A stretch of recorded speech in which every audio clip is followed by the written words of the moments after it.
Yes, hello and welcome to St. Paul's Oval here on the campus of Sydney University. I'm Matt Mears here for some exciting Women's Premier Cricket T20 action. That's right, we've got Sydney University taking on Parramatta, where they're with some spots possibly on the line for finals day, which will be next Monday here on Triple H Sport and the wider Triple H Sport Global Network. Thanks for joining us here on Triple H 100.1 FM or through Frogbox. We hope that we'll be coming through to you live and clear through the Frogbox Vision as well. Hopefully you enjoy the coverage here as well as the pitches here on this cloudy but dry day here on a Sunday in Sydney town. As I said, a bit of bad weather through the week here in Sydney. We were 50-50 of whether this game would go ahead with the weather, but the ground is looking a pretty picture. Two teams are out here waiting and ready to go. I'm not doing this game by myself, thankfully. Got a couple of the team co-commentators here. Firstly off, the Queen of Parramatta, all the other nicknames given to her by Anthony Caruso, but maybe a bit one-eyed today. We'll try and keep her in check. It is Georgia Lomas-Veteran. Georgia, great to have you here this afternoon on a game that, as I said, could have finals ramifications. 5 plays 6, but if you take bonus points into account, and if Manly loses to Sydney, there still might be a chance for one of these teams to play next Monday at Drummoyne. Absolutely. Look, anything can happen. I will try and remain neutral, but we do know that I was the president of University's Women's Cricket Club, and I am a player for Sydney University as well. So I will do my best to remain neutral in this instance. But look, cricket is a spectacular game. You applaud the good shots. You applaud good bowling as well, no matter what team you're on. But absolutely, we have 5v6 here today. It is going to be interesting, as Muzi was saying, with the bonus points coming into play as well. We could very well have a team just scraping into our finals as well, and that is as exciting as it gets on a very cloudy day here at Sydney University. Yeah, well, it is important, as said, that big finals day, which we will be bringing you live and exclusive on Triple H 100.1 FM. Yes, we've got the station for the whole day to bring you those Sports finals. Team running it. Sports team running the day. Plus, we'll also be coming through Frogbox as well. So, if you're one of those ones you like to have the pictures with our commentary, we'll be there as well. Maybe sleeve it on Triple H as well, so we get the ratings point as well. But to be able to bring you the game through Frogbox as well, we're very excited with that. Obviously, it's great technology. We love to see it, and we're very much looking forward to being able to bring you this game here this afternoon. We're just working quietly on some team lists and team numbers. We will bring you those 2 team lists before we kick off here in about 5 or 6 minutes time. As I said, we can tell you that Sydney University will be batting first, so that is so that will be an interesting one here today. We can see that the opener's already here with helmets on, ready and waiting to go. I said, do you have, Georgia, some of those team lists there already, or are we good to go? I think Kiwi Mick, who's also here, making his big return for 2025, he's got a big smile on his face. We've got team sheets coming left, right and centre with various players and coaches coming to help. Well, firstly, we'll introduce him. Kiwi Mick Ronish. Kiwi, great to have you back for 2025. Great to have you back for 2025, but you can't hear me. Can you hear me? Yep. Yes, we can hear you. Hi. That's all right. Welcome everyone. Welcome to 2025. No, I'm glad you can hear us. That's good. We can hear you. But mate, great to have you back for 2025. We'll see, obviously, for rugby league, obviously through the winter months. But we got you here for this big game today. You've been working very hard for us. You've got some team lists for us. Can you go through them for us now? Yeah, Sydney University. Their side today is Frankie Nicklin, Zoe Benjamin, Sarah Bryan, Antimus Downer, Cara Gibson is the wicketkeeper, Shay Hartwell, Erica James, Kia Martin, Isabella Zoe, Vishnavi Dipanka, Nadia Cavallo, and Jess Davidson. Yeah, good team there, Georgia. As I said, Frankie Nicklin we saw playing for New South Wales over at the Wacker earlier in the week. She'll obviously be looking to have a good outing today, but is there any other players there we should be looking out for in that lineup? Oh, look, as always, Jess Davidson, pace bowler, fantastic pace bowler as well. It hurts if it hits you, that's for sure. Erica James, always quality jokes out on the field, on the side, solid arm, can aim at one stump essentially as well. But we do have a fantastic game with a couple of the Parramatta girls as well being state players. Yeah, do you want to run us through that Parramatta team now for us, Kiwi? Yeah, Jade Allen, Paige Bradley, Zoe Dawkins, Alex Griffiths, Sophie Luff, Isabella McGiglio, Claire Moore, the captain, Zoe Murdoch, Ayana Patel, the wicketkeeper, Grace Pooley and Lucy Wilson. Also the umpires today, Katie Collins and Michael Shokman. Fantastic. And look, as well, funny enough, Jade Allen actually started at Sydney University, or what was known as universities as well, until jumping over to Parramatta. But fantastic squad nonetheless. I've played with Isabella for the SCG 11. Fantastic cricket knowledge out there as the girls take the field. Yeah, well, Claire Moore as well, also a member of that New South Wales team that played at the WACA during the week as well. I do believe she had quite a good game. She had an outing from what I remember. I just can't recall the specifics. I'll try to look it up for us now. But yeah, as I said, she's coming into this game with some great form. So yeah, as I said, we are very much looking forward to this game. As I said, 5v6 on the T20 ladder. As I said, if things go their way, they can get some. They might be able to scrape into that fourth position on finals day, which is next Monday. Not normally they're on Australia Day if it's the public holiday, but with it being the Sunday, they'll have normal round games on the Sunday, and then the Monday public holiday will be the 2020 finals day. 3 big games from Des Moines. As I said, we will be there. Hopefully, bringing through the all 3 games coverage here on Frogbox and on Triple H 100.1 FM. Players are out there ready and rocking to roll. Bowlers at the top of a mark to go through those first 5 overs. Kiwi Mick Reinish. Thank you, Matt Mears. Yes, so it's Zoe Murdoch to open up here to Isabella Zoe. Right arm bowler to right-handed batter. First ball of the match. Flicks it nicely off the hip here. They're going to go for a single. They'll get home pretty comfortably in the end.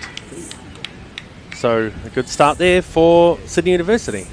Yeah, nicely there, just played into the onside. Always nice to get off the mark, Georgia, and not have the 0 against your name. Gotta love it. No one wants a duck.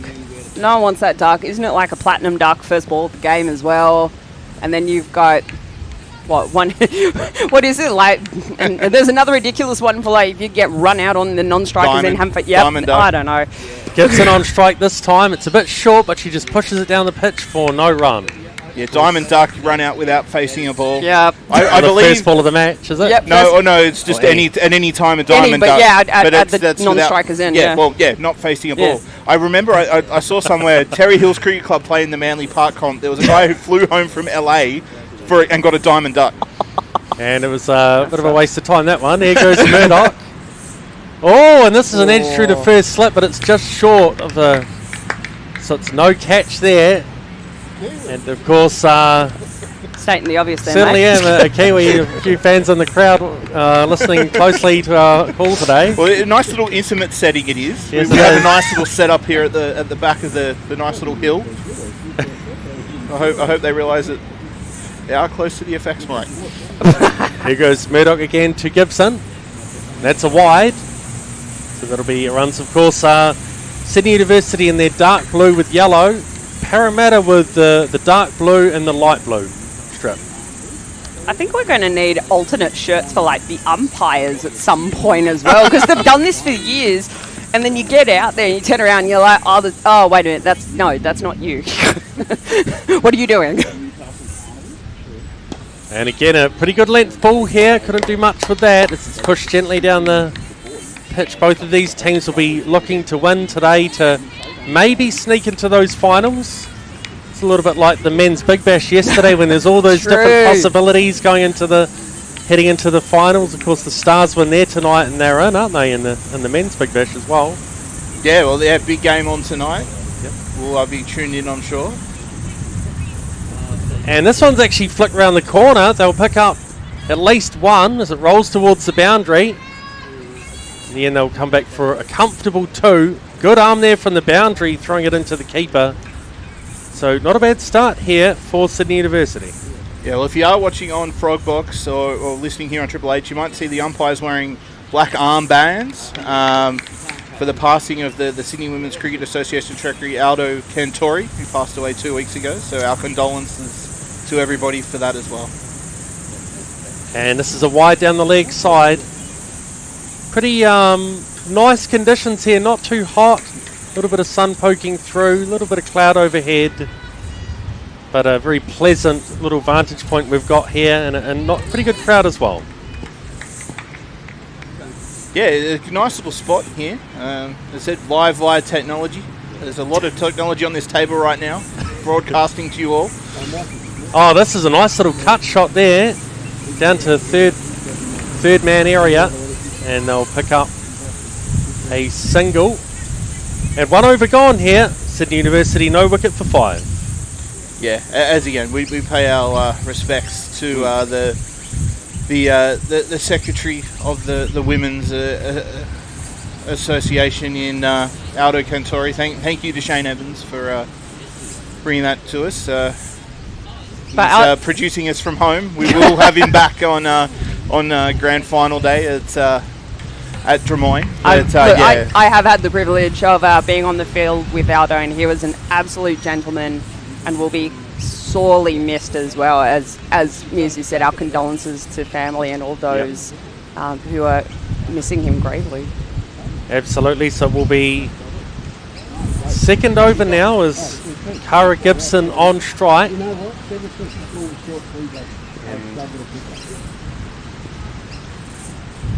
This one's wide. Grace Poley is the bowler. Wide armour. Nice little breeze going on here. Yeah. I'm okay with this. It's better than... It's very nice. Well, like 35 degree heat and humidity. Here goes Poley again. This is a good length ball, just tucked into the onside for no run. A bit of a risky throw there to the keeper. Could have been some overthrows, but good backing up. Yeah, unfortunately, it looks like on the Frog Box feed, the old play cricket hasn't come up just yet, but we will keep you endeavoured with that scoring and what the score is for those that are watching along at home, thanks to YouTube. Dancing down the wicket here. No run, though. Good sharp fielding inside the circle. Yeah, so apologies for that if you were looking for those totals at home. Maybe we might be lucky and they're coming up, I'm not sure, but as I said, it is being live streamed through Play Cricket app, etc. if you want to keep track of those the players' scores, but we will also provide them as well here on the coverage. This is a nice drive, but good sharp fielding inside the circle. It's no wicket for 7 here in the second over. Rattling through this over quickly, not mucking around here. Poley just getting to the top of the mark and coming straight in. Well, someone heard you, mate. Someone heard you, and they're up now, so that's great. We've got the full experience for you all here this afternoon. Oh, and this one's squared up the batter, but they will come through for 1. Again, this is good fielding, and here's some sharp arms throwing it into the keeper. This is a nice start here by Sydney University, just ticking over that scoreboard, no wicket for 8. And Isabella Zoe back on strike. Gibson's had most of the strikes so far. In fact, she's had 8 or 9 balls, or 9 balls, and Zoe's only faced 1 ball, 1 from 1. Here goes Poley again. That was a beautiful technique there, the defensive shot for no run. Yeah, I must say, bowling to having to bowl to that at training was incredibly hard. Zoe. To Bella, because she was, it was either playing a shot or it was blocking. And I'm like, all right, well, what do I do now? Yeah. I haven't gotten her out. I don't know what to do.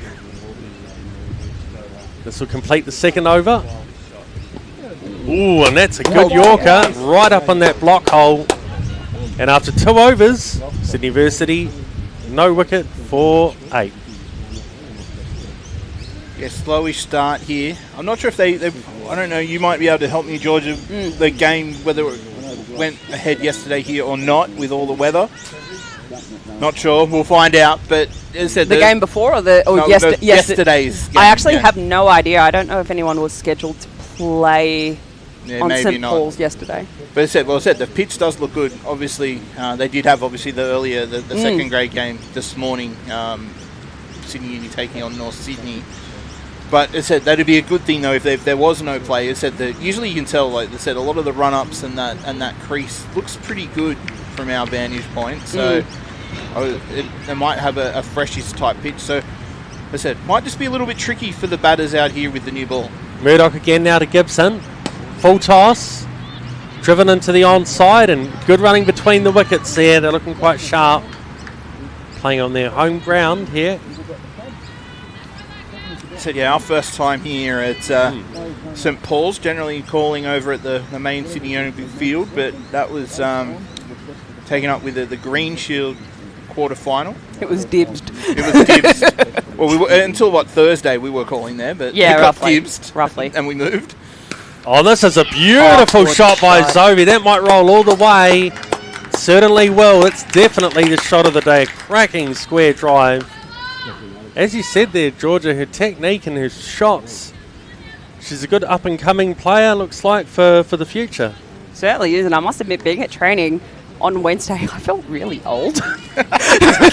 Yeah, don't go to training anymore. It's like me on New Year's Day. I felt really Why old. don't come to the party, don't you? The dinner. No, I felt really old because a lot of them are so young and their technique is impeccable and they just have so much energy. This is another nice shot off the legs. Great to see the women's cricket. I went to that game at North Sydney Oval last Sunday. Australia-England. That atmosphere was unbelievable. It was superb. What a day. Yeah, it looked great on TV. I was trying to head out for the afternoon, but the sold out signs are up about 11 a.m. Yeah, I know. But the T20 will be on SCG tomorrow. Yeah. I wouldn't mind heading out if I am able. And that's going to be a wide down the leg side. No wicket for 14. Well, we can say thanks to our research department, Shane Evans. Sydney Uni 4s played last Saturday, but day 2 was abandoned. Men's. Yes, right? men's. Yeah. Okay. Yesterday, yeah. I was going to say, I might wait to play 2 days. No, what? Yeah, no, the men's fours. I didn't know there was a women's fours. The men's no, fours. definitely not. It's full toss, but just dropped on the batter. They'll just push it into the offside for no run. Zoe 5 off 6. That 4 before was a great shot on any level of cricket. Sensational square drive. No, right.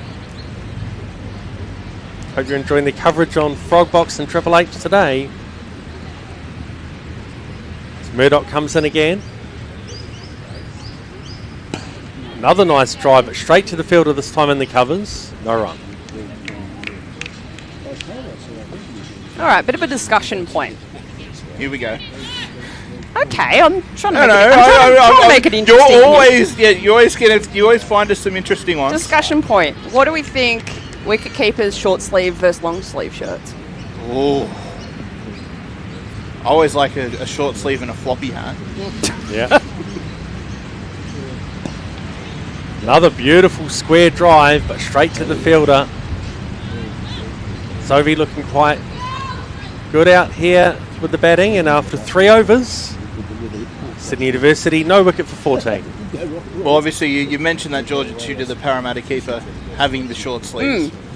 Yeah, I don't know. I'm always torn.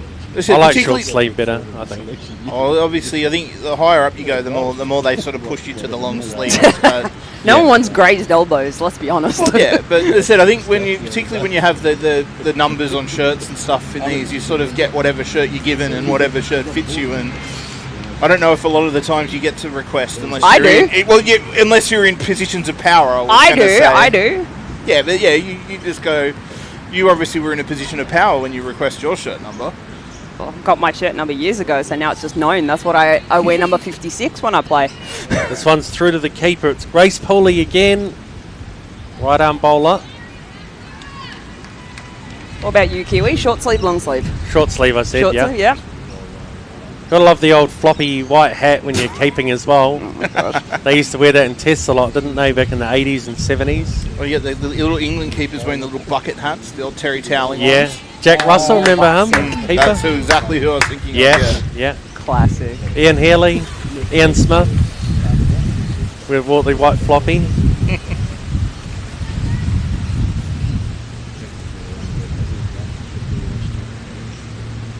Just every time I see a short sleeve for a wicketkeeper, I think of like the suntan you're going to get and how awkward that's going to be.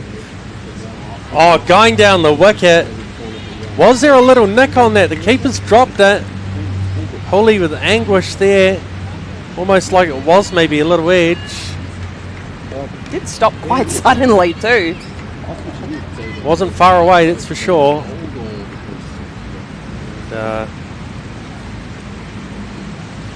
Here goes Pooley again. Drives it straight back to the bowler. That sharp fielding there, leading down to the right. So they haven't lost a wicket here, which is important. What sort of score do you think they'll be looking at? Look, T20s, I would say anything in the hundreds. But again, depends on the aggression that you have and the intent to score runs as that is fielded for no run taken. Yeah, again a nice slice there behind point, but the fielding here is quite sharp by Parramatta. They're hitting it pretty hard, but they're not making any mistakes there. It always is by Parramatta as well.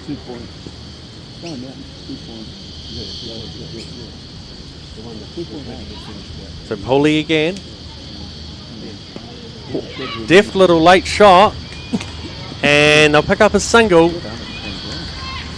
And after 4 overs, Sydney University, no wicket for 15.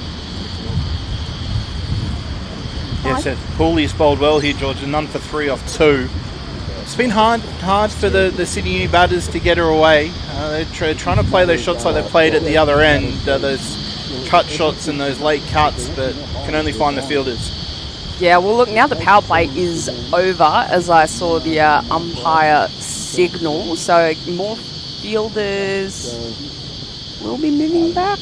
Wow, I need new glasses. Well, that's what we found. We'll clarify this. It is said in the women's Premier Cricket in the T20s, they follow the same power surge rules as the BBL and the WBBL. So if you're new to tuning in, it's a 4 over power play to begin, not 6 as in normal T20s. Then they'll take the power surge for 2 overs later on. But you do find in the women's ones a lot. Particularly when the scores like this, they're not scoring, they'll keep the field up as well. Alex Griffiths into the attack. Beautiful little shot off the hip. And they'll race through for a single, which brings the dangerous Isabella Zovi back on strike, who looks very impressive out there with the bat. Yeah, can't give her any width outside that off stump. Will disappear. And Kira is very good at getting the bat across very quickly as well, very quick wrists.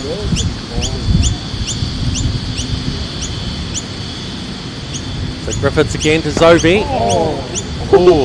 Driven hard back at the bowler. Again, a good stop. Yeah. Our expert researcher Shane Evans wants to also point out that it's only women's ones that follows the WBBL. So in the lower grades they do not. But seeing we are covering a women's ones game, I think we'll cover those rules. Yeah. that is we are covering this game. We'll have we'll make it a little bit clearer. Oh, this is a nice shot off the pads. There's a fielder out there on the fence. Down at mid-wicket there. They will pick up another one. Nice of having the cricket oval on the main ground, isn't it? Sorry, what was that? Didn't hear you, mate.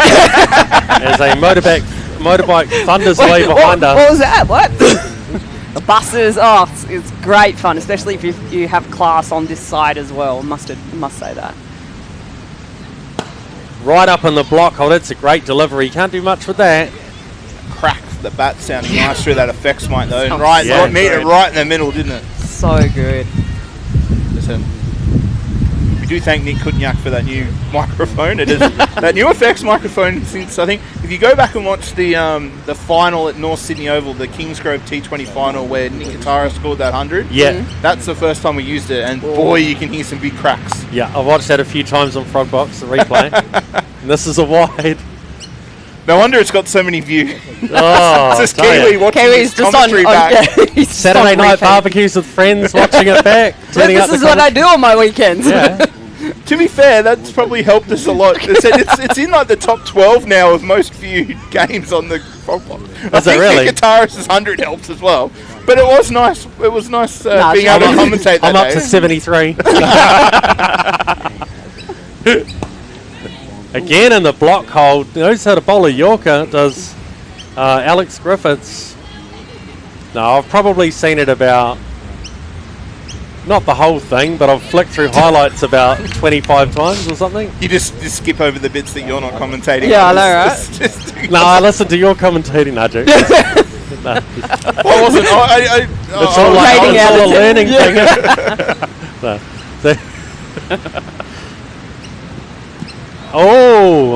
Put a bat onto the pad there. And after 5 overs, Sydney University no wicket for 18. Over to you, Matt Mears. Well, thank you, Kiwi Mick. I'll try and keep up to your impeccable standards. Might just have a bit of a break. Go for it, mate. I said we will be bringing you that those T20 finals, women's finals, on the Australia Day public holiday Monday. We'll be tuning through the commentators then, I can tell you for sure. Absolutely. Have us three. Shane Evans will be there. Hopefully Nick Kutnyak, JP, who were with us in commentary last year for the women's finals day, will be able to join us as well. Is that right? That is what I'm led to believe, yes. They haven't quite put the draw and the date and the timings up, but I have been told by people as far as we're I have been told by Sean Mantle that it will be at Drummoyne, and if he doesn't know where it is, then no one will know where it is. Pretty good answer. Well, first spin for today comes on, and it is pushed through the offside for a single. I said Maliglio coming on with her leg spin. Here's another one we can debate, Georgia. Bowling in the cap. I do. But I turn it backwards. I don't have it straight, like, sitting there. I hate seeing the peak when I, like, get ready to bowl. Another single to the total. Leg spin. Pitching nicely, but turning away from the bat. Just allowing the Sydney Uni batters to cut it away on that offside.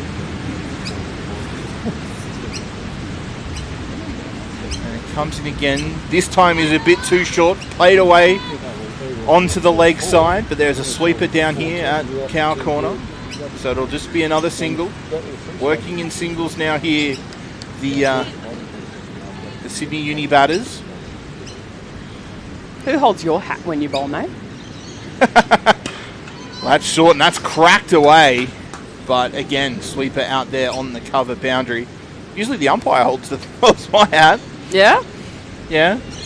Because I know some umpires are happy to, but then others are still following that protocol of I don't want to hold it. There's a few times, yeah, you had to, there's a few, little while there, you had to put it at the top of your mark. Yeah. Oh, yeah, that one's nicely, almost yorked herself there though. Or someone ended up holding like 6 hats if there were helmets and everything as well. So that was always fun. I was generally that person who had to hold on to all the hats. Yeah. Had them like tucked into my pants. I was like, this is crazy. Well, it comes down the wicket and smashed down the ground. Righto, we'll wait here. 1-2 bounces and across the road. 4 runs. That one very nicely. A hop, skip in the jump. Watch the replay come through. Just straight down the ground. Great shot there. Great use of the feet as well. Yeah. As I said, you've been talking out for Isabella Zobi. Yeah. Hey. Yeah, well, I'm saying it's justified. I'm just saying. It was a nice little effort to come down the wicket. My confidence was gone at training. I'm like, I don't know what to do now. Yeah. So look, it is what I love most about St Paul's in particular is the background, because you get to see the Sydney University. I know Sydney University alumni. What can I say? But it is really nice having that nice little background of the buildings as we have a ball tried a late guide by Kira Gibson, but straight back to the keeper. No run off it. Yeah, nice little start here. Obviously with the leg spin on at the other end. Alex Griffiths will continue. We've just got the radio mic here in case. The Kiwi. That was so subtle, mate. Thanks, Kiwi. As another delivery comes in. Played nicely into the offside as... Thank you. Well, now we can't tell what their strategy is anymore because they're not talking about it. Thanks, Kiwi. But yeah, no, we said it is great to see all the people out here out at St Paul's over following the game. So the Parramatta coaches are down in front of Halifax Mike. But another ball delivery coming through from Griffith. Just maybe moving around a little bit off the seam, maybe Georgia has said not quite getting it into the middle of the bat. So from what I heard from the second grade game beforehand, there is movement off the pitch, and it was definitely a spinner's like paradise from what I heard. Oh, comes down the wicket. Oh, just short. They'll take the run. It was good running there from the non-striker in Zovi. As said, it was played off that outside edge, just tantalisingly short of the fielder at point. But Zovi was on it. She wanted to get back on strike, and the way she's been hitting it, I don't blame her either. She wants to get back. Bored down here. Wants to get back on strike. But yeah, heart in the mouth type stuff there. But it is another single to the total. Takes it up to 27 here in the 7th over. As Griffiths comes in again, it's on the leg stump. It'll be swung around the corner. The fielder down at fine will get it in for another single. I must admit, what I am loving about today's game is the rope boundary, rather than just cones. Well, this is not all I said. It is the nice field here. It is to almost to the usual women's dimensions. As I said, we were at Asquith our last game just before Christmas. True. Lots of cones there because of how big that boundary is. Absolutely. Next delivery, again on the leg stump, meets everybody, past the keeper as well. It has been signalled wide by the umpire. They'll look for 2. The towel fell out, so wouldn't that usually be a dead ball? You would think so, but I think that's if the batter pulls away, and obviously she's just going, well, I'll let it go down the leg side and pick up another 3 with the I'm sure Shane will let us know at some point. Yeah, we'll wait for the little... it's almost like... I was listening to the 12th Man the other day. Yeah. And they have the one... I think it's the one where they all get fired. We'll come back to that in a sec. As next ball's played uppishly, but beats the fielder. And they'll pick up a 1 to the cover sweeper. But where they have Warney in the slips with the phone, and he can send text messages, it's almost like what's going on here with Shane Evans this afternoon. Except he's not in the slips. He's not in the slips. He's watching us through Frogbox at home. But that is the end of 7 overs here at St Paul's. Sydney Uni none for 29. If you are listening in for the first time, thank you very much for listening for the Triple H sport coverage here of this Women's Premier Cricket T20 match between Sydney University and Parramatta, whether you're listening on Triple H 100.1 FM or you're listening through the Frogbox feed. Yes, we have the technology. Anyone else feel those little They drops, don't. or is that the cicada? No, I think there's some drops. It has got a little bit darker here as we speak here at St Paul's, but Maliglio is continuing with her right arm leg spin, single off the first delivery. But yeah, don't say too much because I left the tarp in the car. Well, that's I don't want to have to go and do a run to go and find it. Well, working on the northern beaches, there are a lot of cicadas there, so spend more time with the with the spray coming down from the trees. So that was my questioning as we sit right below the trees. Next Nice delivery, just played nicely into the offside, no run. Said Kiwi Mix on fire. How so? I don't know. He said something and he's just left us, but it's all right. He's gone. Oh, down the wicket again. There's a fielder down there, but it's rocket straight into the side screen. First 6 of the afternoon. Using her feet there is Zoe again. Last time it was a couple of bounces. Got this one a lot better this time. If you're watching on Frogbox, you can see it sail straight into that side screen for 6. But no Ash Gardner fielding down there, so definitely gone for 6. All right, well, in my stint off, I might be making a trip to the car by the sounds of it, thanks to Kiwi Mike's weather forecasting. But next delivery, a little bit shorter outside off stump, tries to cut, goes through the keeper, no run. I might be moving the effects mic as well in my stint off. Here he goes, getting a little grumpy. Next delivery driven through the covers, but straight to the fielder at short cover, no run.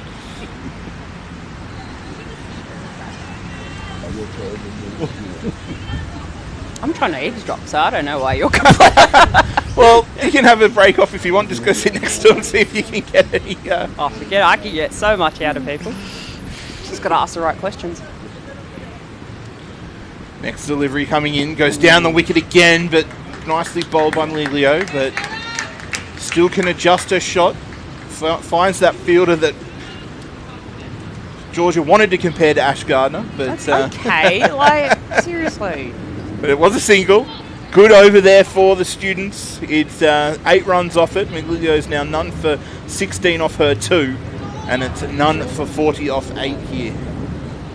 Sydney Uni batting first in this T20 contest.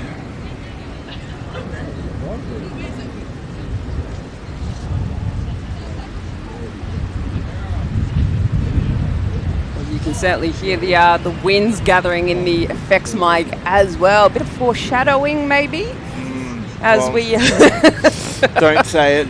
But we have another change here from the main road end. Do we have some official end names here at St Paul's? Do you know? I would probably say the Seymour Centre end for, I think it's Cleveland Street. Okay. And then I would probably say the university end because, hello, we have a massive university sitting in the background there. Well, we do, yes. Yeah. Okay. But it will be Jade Allen to come on. Has some Sydney Sixers and New South Wales experienced. Some more spin for Parramatta.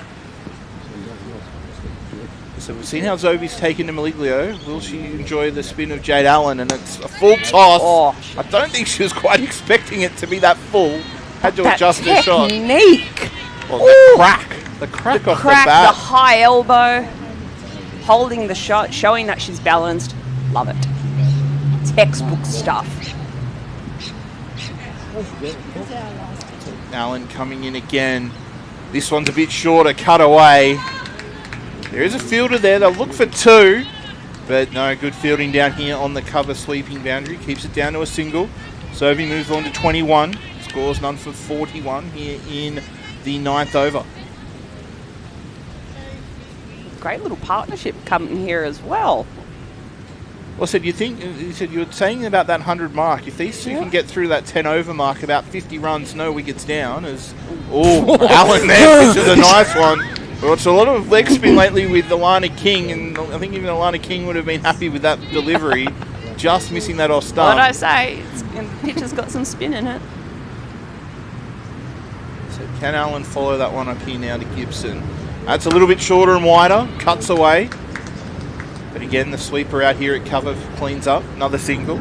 But yeah, if they can get through at about 50 or so at that 10 over mark, no wickets down, obviously that's going to be a great launching pad into those next 10 overs. And hey, if you got wickets in the shed as well, use it to your advantage. Yeah, 100%. Have a shot. What's the worst that's going to happen? Well, the way Zoe's batting, I think they want her to stay out there Yeah, for fair, the true, whole true, true. Keep going, keep for going. the whole innings. But as I said, we hope so too. Can keep continuing aligning with those shots. Was on swept around. Everyone's like, where did that go? Tries to get it past the keeper, but I think it's a bit of a top edge and just goes nowhere. I went up and down. Dot ball. And it takes a moment. I like that. It takes a moment to too. gather our thoughts. Don't want these pesky spinners to bowl these overs in like a minute. Next delivery, it's floated up. It goes straight down, but gone. No!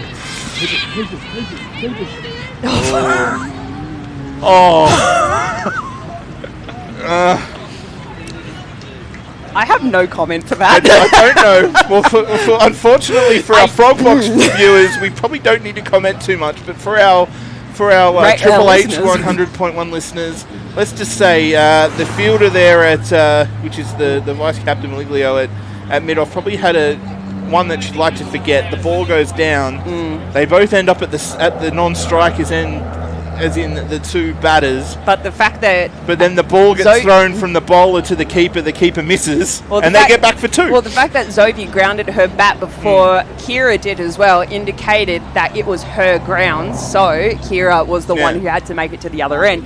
Which wow. she did. Which she did, but... Haven't seen that stuff since like T10 championships in Europe. It does remind you a under bit 11s. it reminds you a bit of the European Cricket League, but Oh gosh. Sydney Uni will be breathing a sigh of relief there. Do I dare look at my heart rate? Probably not.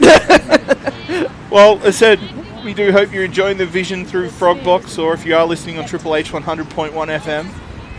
Looks like we will have another bowling change from that university end, the far end, from the Frogbox vision. Back to some more medium pace. Oh, that could even be a no ball. It looks like it may be. It is taken there at... She's called it. Yeah, it has been called by the umpire, but it was actually taken. Almost had a Steve Smith and Ben Dorshus moment there. Just, stand your ground. That was a no ball. Yeah, well maybe though that Gibson wants to put Zoe on strike for the free hit. I'm not sure. Yep. Not the worst idea. Yeah. But it is Paige Bradley though that has been introduced for the 10th over here. So yeah, Zoe now on strike for the free hit.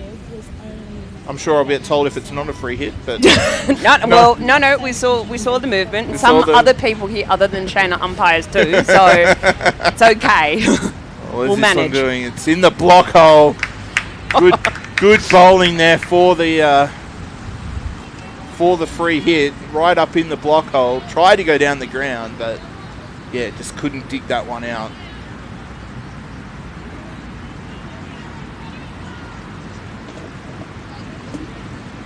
But yeah, it's always interesting this 10th over. It's whether they can get a move on or they just want to keep going. But that one's short and wide, and it's played through the offside by Zoe. They pick up another single. So the sweepers, two sweepers here for Parramatta. I hope they're putting in for a little bit of a bit of bonus this afternoon. They're about the only two that are really in the game. As next delivery, Gibson back on strike. Oh, tries to come down the wicket at it. Then cheeky. It's a bit short. Tries to glide it. Luckily for Unis, it misses everything, and it goes through to the keeper. No run. Was cheeky, wasn't it? It was very cheeky. And it lives to fight another day. Next delivery comes in, and this is short and wide again. Okay. Tries to have the big wind up, but almost just loses a bit of power before it gets to the crease. Bit like how I pack for a holiday, take the kitchen sink with me as well. Yeah, but I think the keeper's seen enough. Yeah, she's like, I need that helmet. Well, I'm going up to the stumps. It's like I'm not standing back anymore. Yeah, I don't think it's going to reach. So Bradley comes in again. Goes towards the offside, tries to play it through the leg side, finds the fielder at mid-on, shy at the stumps. Waited forever for that ball too. Yeah, not a lot of power coming through from bowler's hand or off the bat here. Or off the pitch.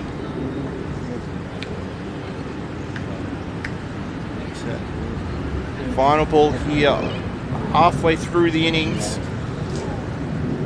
What can we do? Goes straight. Oh, just over the top of the fielder at mid-off. It'll roll away. They'll come back for 2. So Zovi moves to 26. Sydney Uni finished their 10 overs, none for 50, and to take you through the next 5 overs, Kiwi Mick Runish. Thank you, Matt Mears. Yes, so 32 runs added in that 5-over section of play. No wicket for 50 after 10. Zovi is batting great out there. And Gibson doing the supporting hand at the moment as the effects mic gets picked up by... It's going legs. Matt Mears. It's growing legs. We have a little bit of a break in play. So coming... Well, now I can't see because he's in my way. So very good. Yeah, a little bit further, mate. Keep going. Zovi's actually 26 off 27. Gibson 13 off 34. It will be Jade Allen to bowl again. She's no wicket for 4 off 1. This is a bit short. It's smashed away to mid-wicket. To the fielder on the fence. They'll just cruise through for 1. But Isabella Zovi Now what am I going to listen to? back on strike. Don't get distracted here, mate. Eyes on the field.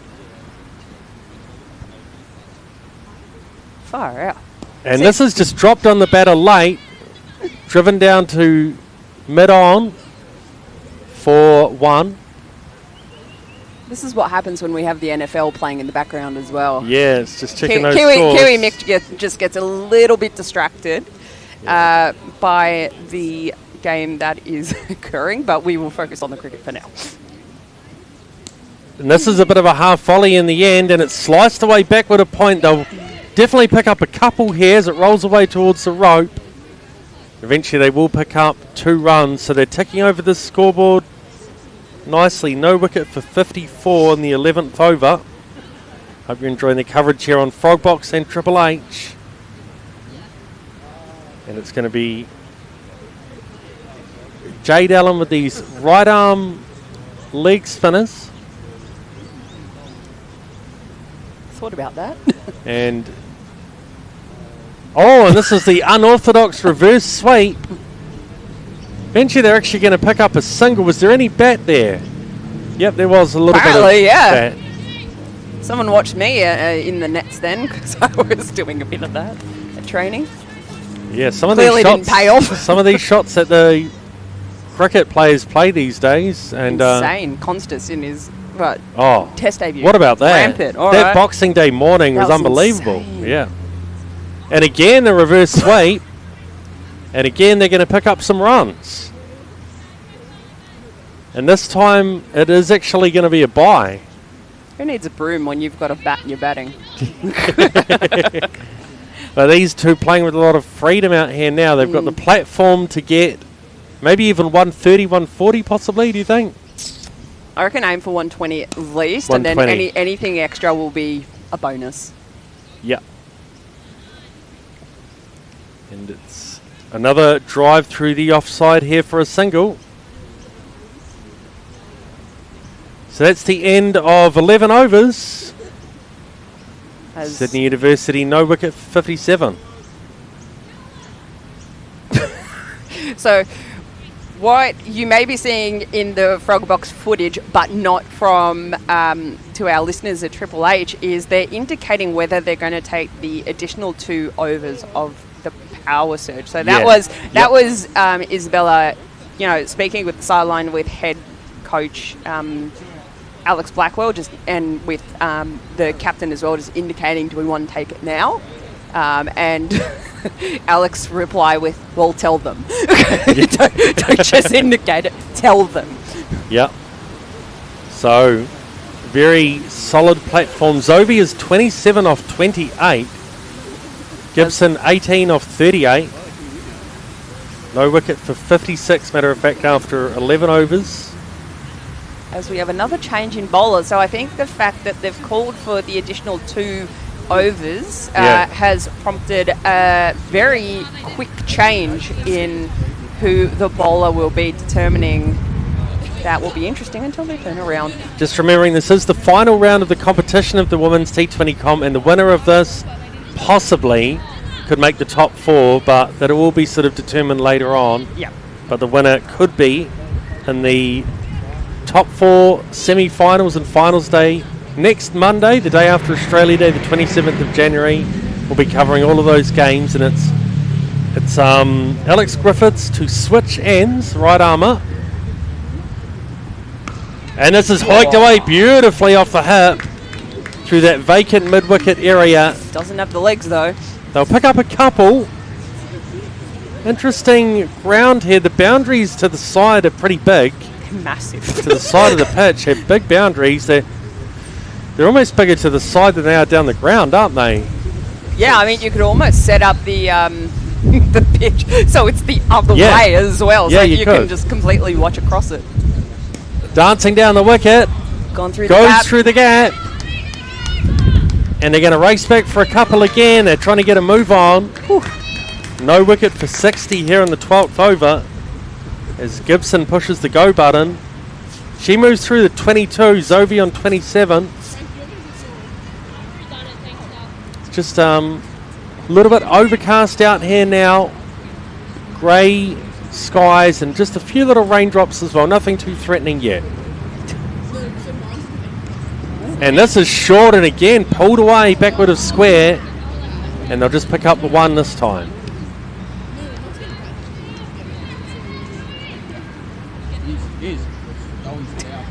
Someone's forgotten the towel. Oh yeah, forgot about that. So no wicket for 61. In fact, it's no wicket for 62. Zoe 27 off 29. She's on strike. Gibson 23 off 41. Griffiths no wicket for 14 off 2.3 overs. So rain just getting just slightly heavier. Just a little bit. Very stormy week in Sydney it has been for people not from this area. Oh, and this is a huge shot, and it's dropped on the boundary. It's gone for half a dozen. That's 6 runs by Zoe. Beautiful shot. Dropped on the boundary. Pretty hard catch. The ball's probably getting a little bit slippery out there as the rain starts tumbling down. Trajectory-wise, I actually think if the fielder wasn't there, it would have dropped for a 4 just. Yeah, I reckon it would have been a 6, but I don't know. Look, yeah, but then again, it was definitely a 6 if your fingers are gonna hoist it over. Yeah, in fact, everyone does a runner to go get the covers. Yeah, the players are going to leave the field out here at St Paul's Oval. It's no wicket for 68 in the 12th over. You gonna dive on it, mate?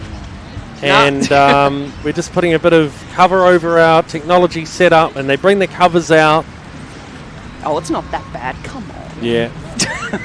Tell you what, though. I'm one of those. I'm those people. Yeah. I don't know. I think they could really keep playing, but oh well.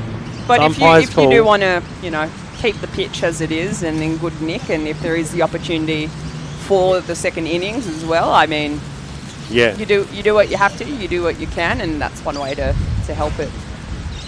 There's going to be a little bit of a break in play as all the players get out there and put on the original cover and then the big white covers on top. But as we look at the scorecard here, no wicket for 68. Of course, in the 12th over. So who got more of a workout? Sydney University and Parramatta putting the covers on, or the SCG grounds team for the last T20 game there? A draw. No, joke. But yeah, like we were saying there, Georgia, I mean, you've had a bit to do with Isabella Zoe. It's the first time I've seen her bat. She looks like quite a young player. She's sort of early 20s, maybe coming through. And you never know what sort of a career she could have.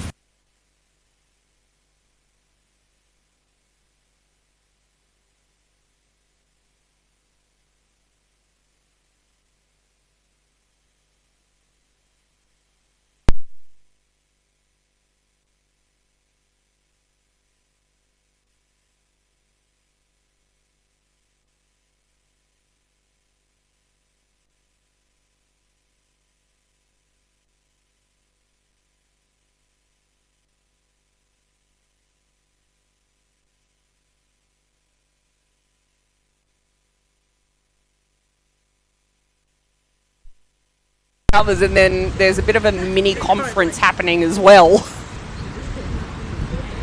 Yep. So Zovi is, speaking of Isabella Zovi, 33 off 30, which is a great run rate, and Cara Gibson 23 off 41.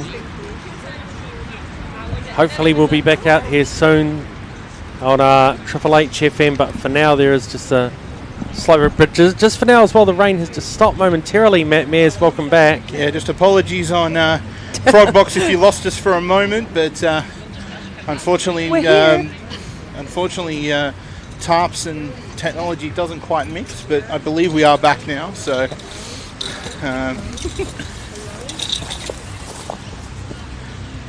this is always fun. Always the great part of cricket. Yeah. Standing here holding a tarp over the Quite often equipment. there's always a game in January we do when there's a bit of rain over the years, isn't there?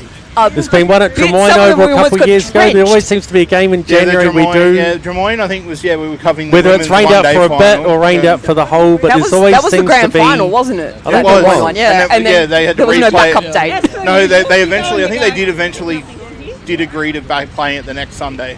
You may have heard in the effects That's right. mic as well, Katie Collins, one of our umpires, has indicated typical when you put the covers on, you look at your phone on the Bureau of Meteorology, there's no extra rain coming as soon as you get all the covers on. I think we'll be back out here soon. Judging by how the students are prancing around and already holding the edge of the pitch, I think, we might be out there soon enough. No slip and slide coming along here. No. So it looks like they are going to try and get those covers off soon. Must say, folding those. Has been a lot of weather around in Sydney though. Wednesday night there was a massive storm. Obviously, Friday, obviously the Big Bash got affected. Yeah. Locals will probably know that, That but was boring. if you're not from the Sydney area, then there has been a lot of weather around the last week. The SES had something like 72 calls in an hour. Yeah. And then I think they completed about 40 of them. Whoops, the picture. I'm glad that's not our tarp. Well said, if you are watching on Frogbox, you are sort of obstructed. No, you can see behind the scorecard that the covers the drama. Drama with the covers. I said I'll be very happy just to hold our tarp. It's not being too thing.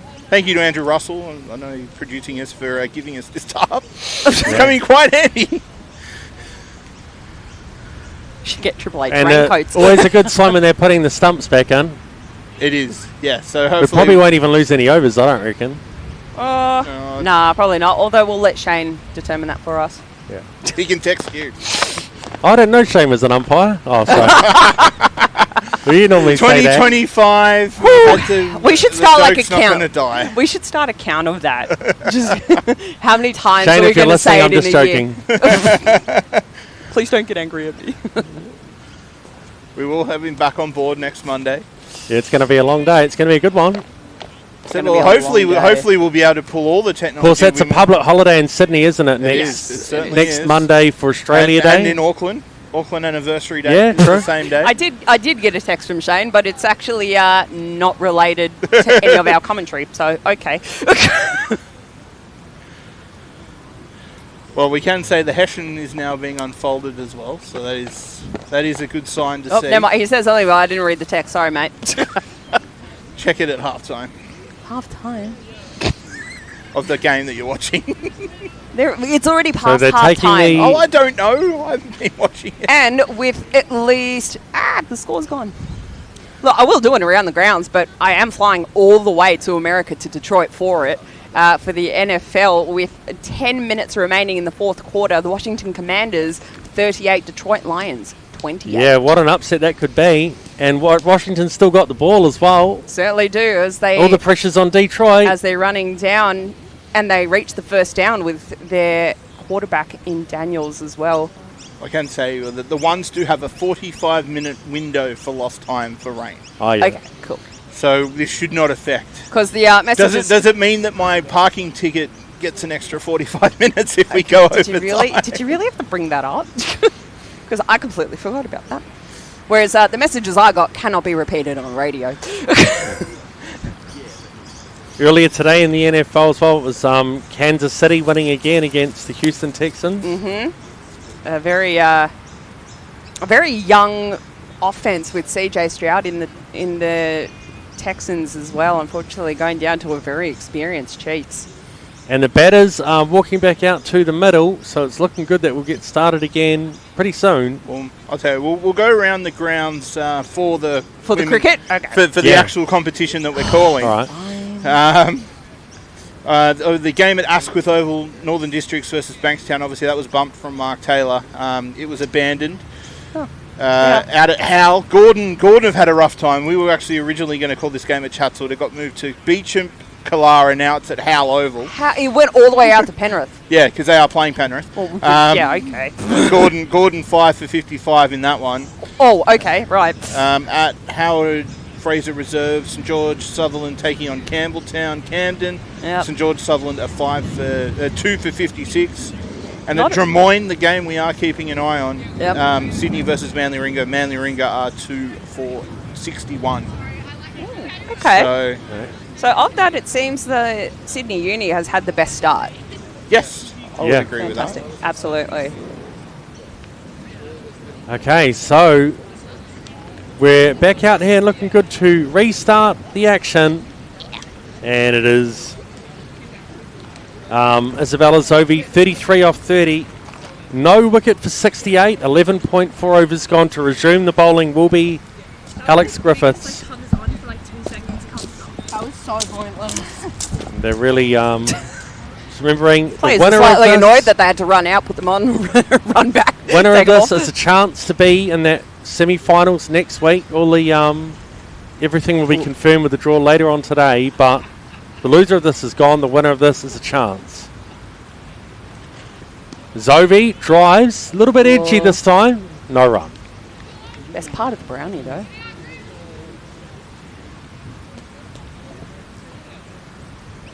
I doubt the rain would have given too much to the grass as well. Probably wouldn't slow it up too much. It was already a pretty slow deck from what I saw in the second grade game.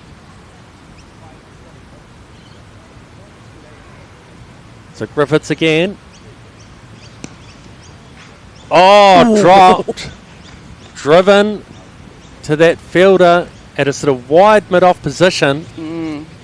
Driven pretty hard, but I was giving Parramatta a big rep for their fielding. They've definitely dropped some catches in the last few overs, Georgia. What has there been, at least 3 or 4? Yeah. At least, I mean, one of them was absolutely a sitting duck and just overthought it with down here. But anyway, 13 or 12 overs gone. And Sydney University, no wicket for 69. But I must admit, their fielding along the ground has been impeccable. Yeah, along the ground's been good, but in the air, it's been not great. In the air, it's been... It's ebbed and flowed. I think the going for catches with one hand probably isn't the way to go. Yeah, because that is likely how you are going to drop it. Whereas the fielding, getting your body behind it, hands behind it, stopping the ball has been sensational from the Parramatta squad. There will be a change of bowler. It's going to be Zoe Murdoch to resume. Of course, she opened up the bowling. But they're really well placed here, Sydney University. Zovi, 34 off 32. Gibson, 23 off 41. Murdoch's no wicket for 10 off 2. They're no wicket for 69 off 12. Looking good to try and push for that 120 and more, which will be competitive. Driven. They're going to take on the fielder. Whoa. Direct hit would have been close. I reckon she would have been home though. I still think she would have been home. Yeah. She took off very quickly from that. It was a very quick call of yes too. Fantastic work. I'm just loving the pink grip on the bat. I love it. Again, it's going to be Gibson on strike. Oh, that's a bit of a French cut. Nutmegged herself. Nutmegged herself. And they're actually going to pick up a couple after all of this. Cricket's a funny game, isn't it? You can edge it and it can go for 4, or you can play the most beautiful shot, it can go for 4. And just go straight to the fielder.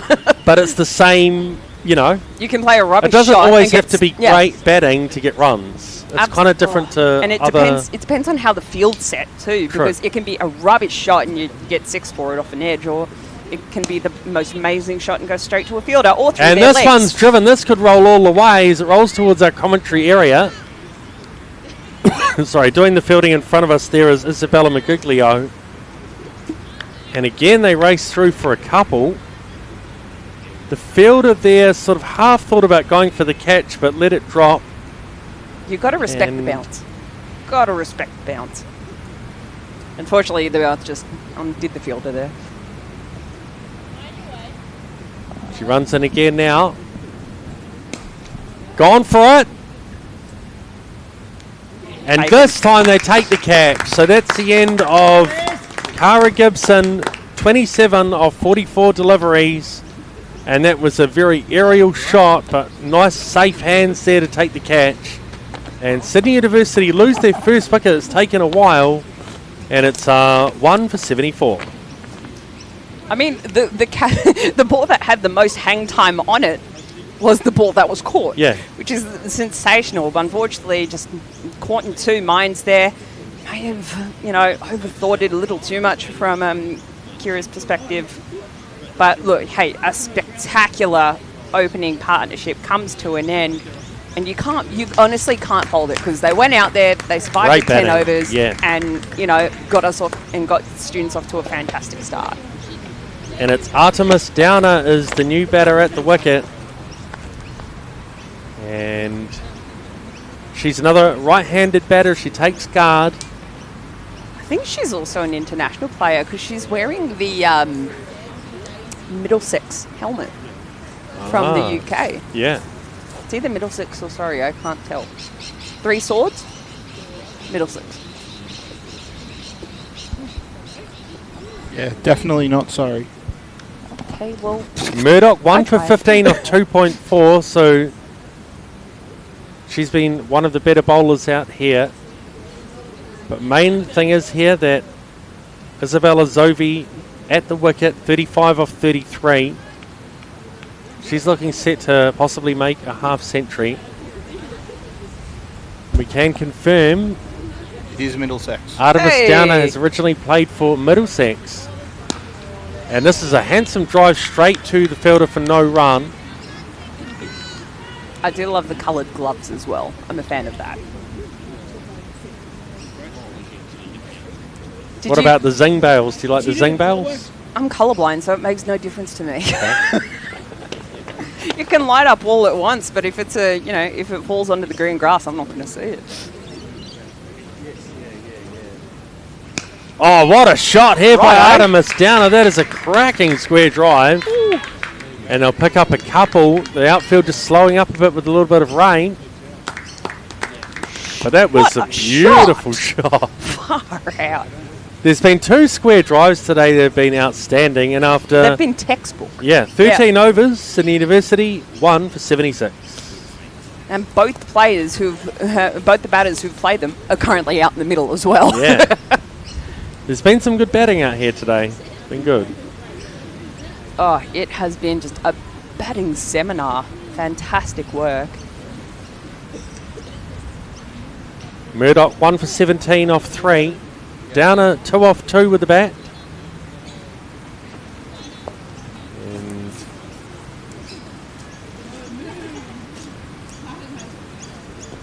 the last round of this competition that we're in now.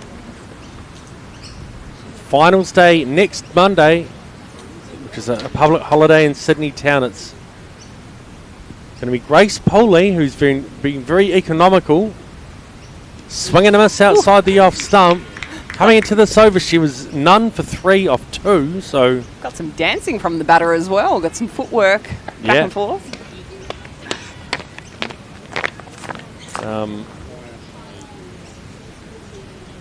Very good figures here by Poley. This is a good battle here. The most economical bowler against 2 batters who look in really good form, especially Zovi.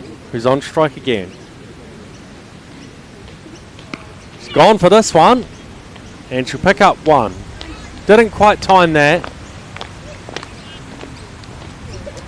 One for 77. I can think of two official sounds of cricket when you know it's a cricket season.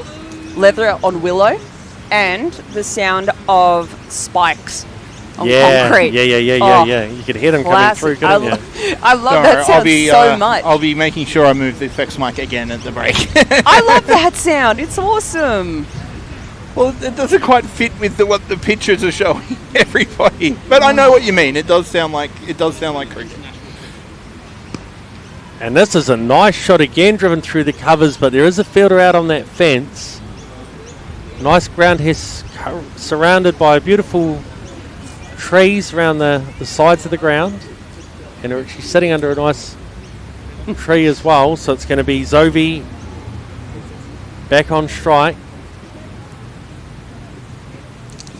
36 off 35. Oh, okay. And this is a great shot down the ground. That's going to go all the way for 4. Beautiful straight drive, using the feet down the wicket. And that's a great crack off the bat. Moves into the 40s now. Does Zoe 1 for 82 here in the 14th over. Sensational shot. And no one there to get it. It did pull up quite a bit as well, going to the boundary. 40 off 36. Oh, okay. And it's another one. And that's going to be 2 bounces over the row. Beautiful shot there. Going down the wicket again and driving that just wide of long on. Could the owner of the white sedan please come and move their car? It is in danger. It is. She's warming up here now. She's really going for the 4s. Oh, I hope they have good insurance. So she knows how to play the square drives and the drives down the ground. What else has she got for us? This has been a great innings here. She's done a bit of a switch here. She's done some quality. Oh, this time she's beaten though. And that's the end of 14 overs. Sydney University 1 for 86. They're looking like they're going to get a real good score. It's certainly going to be a very competitive total if they continue along in this manner as well. But again, you can't judge a pitch until both teams have batted on That's it true. too. So it could be a very, it may look fantastic, but then again, it may be, run for the course, or whatever they call it. Yeah. Again, two very different teams, very different ways of going about their cricket as well, with some very aggressive fields set and then some other quite defensive fields too. So again, anything can happen. That's a good thing we're here for the second innings as well. So Isabella Magiglio is the bowler now, with a bit of right arm spin, bowling with the hat on, and it's Downer on strike. That's a real long hop. It doesn't put it away, but they're actually going to get through for 1. In fact, there was a chance of a run out. That was a good throw. She would have been gone there. 1 for 87, the unlucky number. I'm sorry, my stomach's in my mouth at the moment. Oh, goodness. Sounds like she's not taking no for an answer. She's not taking no for an answer. Zoe goes, she wants to run for everything, doesn't she? She wants strike. It sounds like she's not going to take no for an answer. Yeah, here she goes. She's on 44. Can she get a great 50? Goes for the big sweep shot. It's going to roll towards the row and all the way for 4. That was a beautiful shot there. And it's 1 for 91. Zoe moves through to 48 of 39 deliveries. It was an aerial sweep, but there was no fielder out on the fence. She beat the fielder inside that. Absolutely safe and well timed. Inside the circle, she went over that fielder with the sweep shot. She's on 48 now. Drives down the ground. They'll pick up 1. Moves through to 49. Play it safe. Nice work. Yeah. I had a feeling she looked like a good batter straight away in this innings, and McGiglio is no wicket for 22 off 2.3. Oh, that's a good delivery. Nicely played into the onside. No run. No answer for that one. Yeah. Kind of got to go with it sometimes.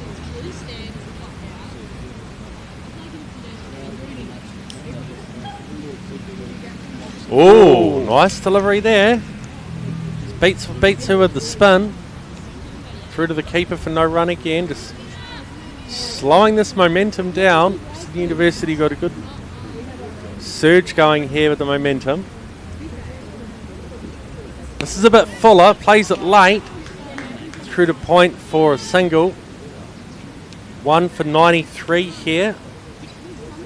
And it's Zovi 49 off 40. Can she? In fact, that's the end of the over. It is. So, I was going to say, look, she's at non-strikers in now. So. I wanted to call the 50, but I missed out. Oh, there's one more over in my set, isn't there, Najik? So I'll pass it over to Matt Mears. Thanks, Kiwi. Yeah, hang around if you like. And Oh, yeah. if she has. I'm actually quite hungry now, but there's no tuck shop. That's right. Yeah, Sorry, sorry, the beggars Uber, can't be choosers. So, to see what you can get delivered. Oh, yeah. Did you just call it a tuck shop? Yeah, that's what we call it in New Zealand. Okay. Canteen. Yeah, I was going to say canteen or You know, at school, like tuck shop. tuck shop. I haven't heard tuck shop since I was in like kindergarten. That hurts. Kids nowadays call it a canteen. So they are having a change. Looks to be Jade Allen coming back.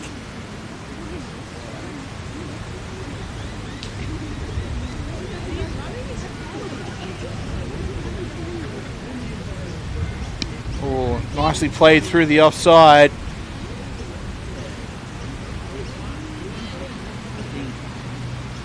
So here we go. Sophie now on strike on 49. Would you like the honours, Kiwi? Not if it's a double. Oh. He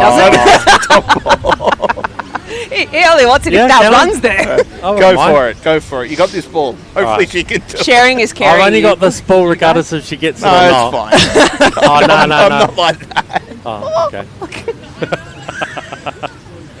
Nope, you've had your ball. Commentary. Now it's my turn again.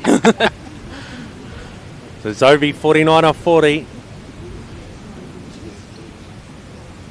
And a superb innings here. With all the shots. And Oh. that'll be a Oh. sensational 50 as the crowd gives a standing ovation here to Zovi. Not spuds. She didn't raise their hands to us, I reckon. She can probably hear us. And she moves through to 53 with a great 4. Over to you, Matt Mears. Well, thanks, Thank Kiwi. you for But that. if I was the sweeper out for Parramatta, come in a good 5 metres and drops over her head. Yeah. She stayed on the boundary. She probably could have I'd be swallowed salty, it. yeah. So that one might get talked about in the debrief. Possibly. But no, well played by Zoe. 50 up. Tell the students enjoyed that one. Oh, the reverse comes out now. And they take through for the single. I think party time now, Georgia. Get to that 50. Well, I said, Let's just bat one-handed. Let's see what happens. Hey, one leg as well. I mean, anything could happen at this point, but she's definitely seeing it like a watermelon. Okay. Downer now back on strike. Comes down the wicket. Nicely played through the leg side. There is a fielder down there at long on, so it is only a single. I'm calling it now. Zovi's going to be top scorer for the game. For the game. For the game. For the game. So Claire Moore or anything, not rating any of the Hey. Parramatta batters. You never know. Never know. I just hope Well, I mean, this rain doesn't come back. Yeah, I was going to say, like, to say, like, for the students' innings, well, yeah, of course, she's topped it. Yeah. Next delivery there, they decide once, twice, but third time's a charm. They'll take the single. Zoe moves to 55. 100 is now well and truly up for the students. So Georgia was going for 100 for the innings. So seeing we're in the 16th over, this could be a big total here. Oh, I did say 100, 110. Well, it's Around nicely there. played through the covers. It's picked up by the sweeper on cover. Another single. And again, anything after that is just a bonus. Don't have the luxury of the projected scores as well, so I'm doing my best. we need all that technology to come up. I'm not for us. psychic, so I'm trying. You got the scoring app. It does that. It'll have everything for us. My but phone's kind of busy at the moment. yeah, well, we don't have the scoring app either. It's all the way over there. But that is the end of 16 overs here at St Paul's. 1 for 102. Sydney University batting first here against Parramatta. Hopefully you're enjoying the coverage here, whether you're listening on Triple H 100.1 FM or listening through Frogbox. Yes, we have the technology. You know, we don't even have to sit next to the Frogbox anymore. As, You sound so impressed. I am very impressed with myself that I worked this out. And it said it'll be Maliglio to come in for her fourth and final over, first delivery outside the off stump. Called wide. As now the umpires now coming together and having another little chat. I don't know why it's not raining. What are you debating? Are we talking too loud or? Nah, Caruso's not here. He's banned No, from downing they're riding. discussing what over or how many balls have gone.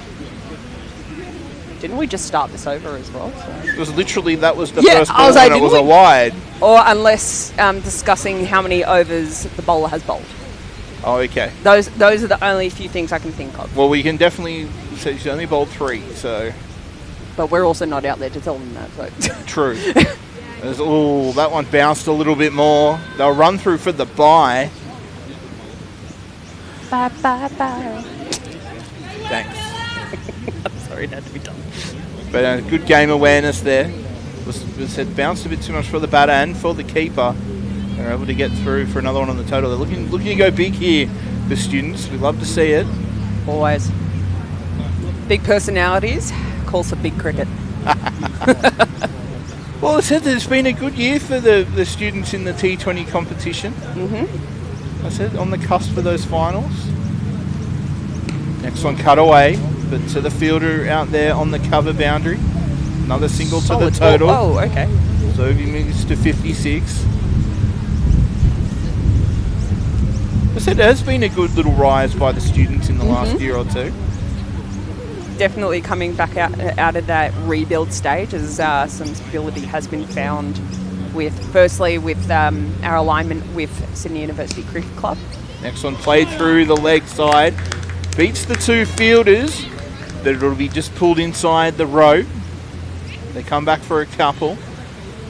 But yeah, it is a good partnership moving from that where you both partner with both universities now just under the Sydney University Just banner. under Sydney University name, but also having access to the coaching staff and just everything that the men's group does as well is it's been so beneficial, so helpful as well as their coaches too. This one's just played back down to the bowler, no run. But yeah, as I said, you can tell that the vibe is up. No offence, but David Phillips South. Hey, no offence taken. It was a bit like a sandpit. This one, next one's played off the back foot down the ground. Another single to the total. But yeah, as I said, and to get a lot of the girls' games, obviously not this one, but playing on Sydney University, we will still come back hopefully next season and do a game on University Oval number 1. Love that oval so much. It's a great place to call from too. It's a quality field.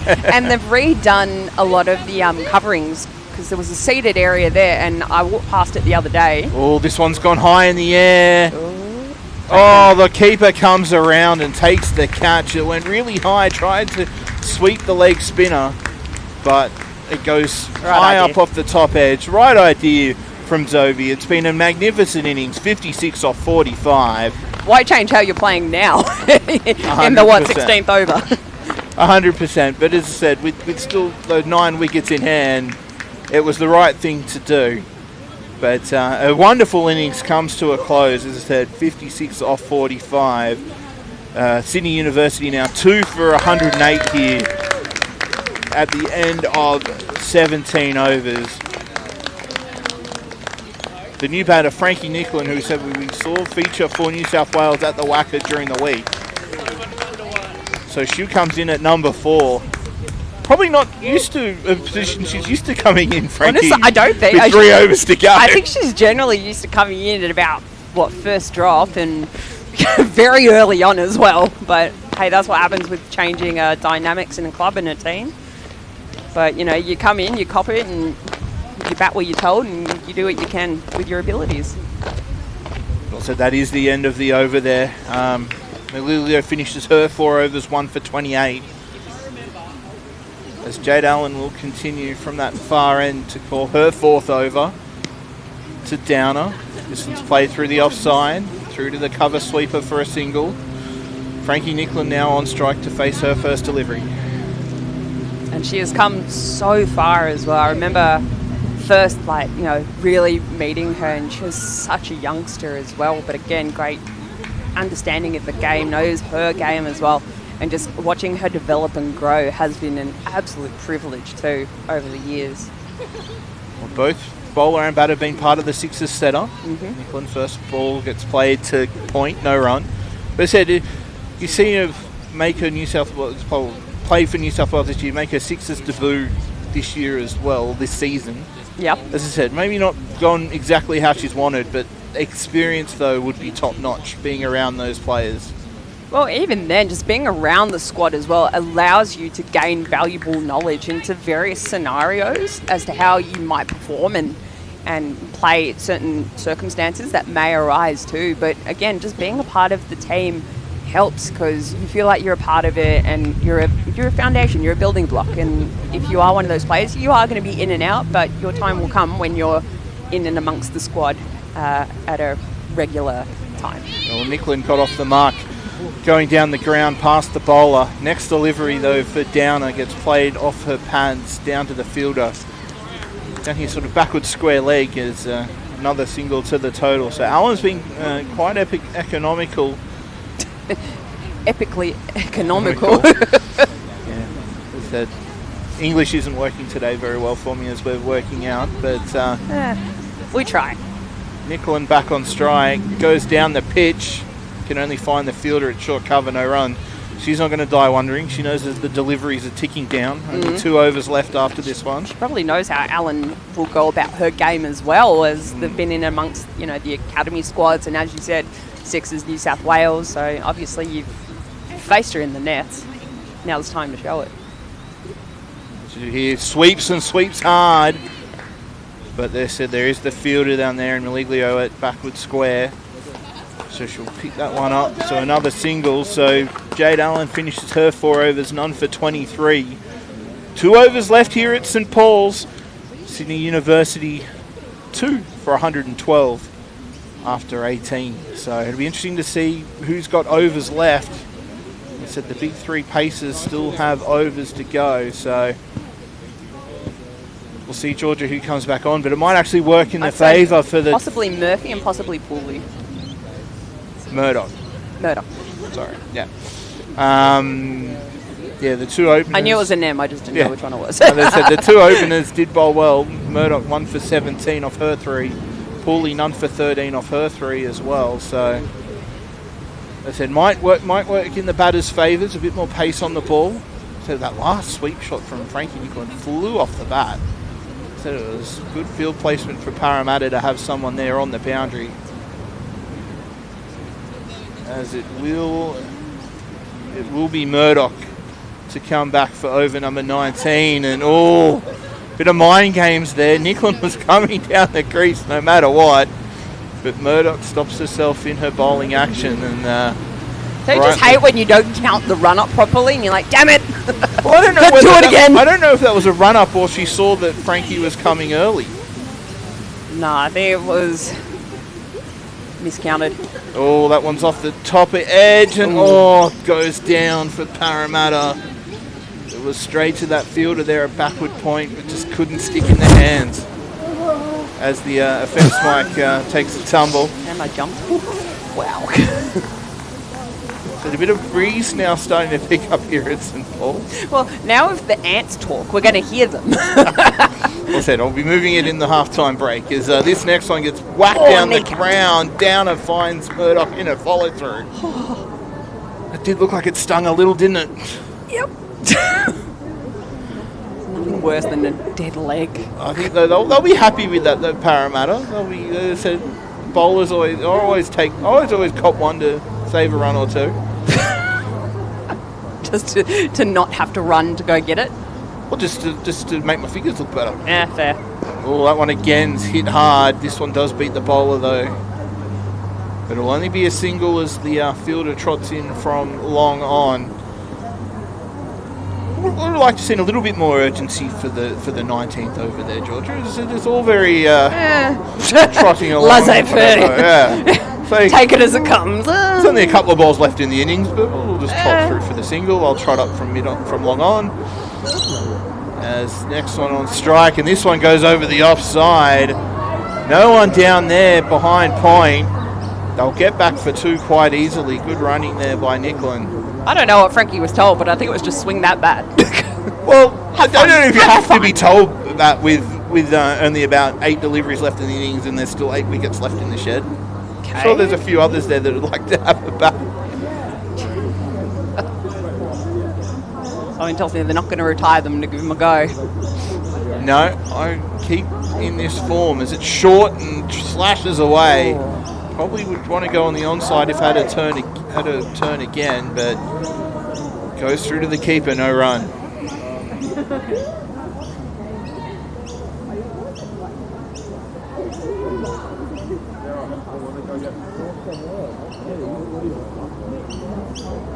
Said Murdoch here, final delivery in her spell.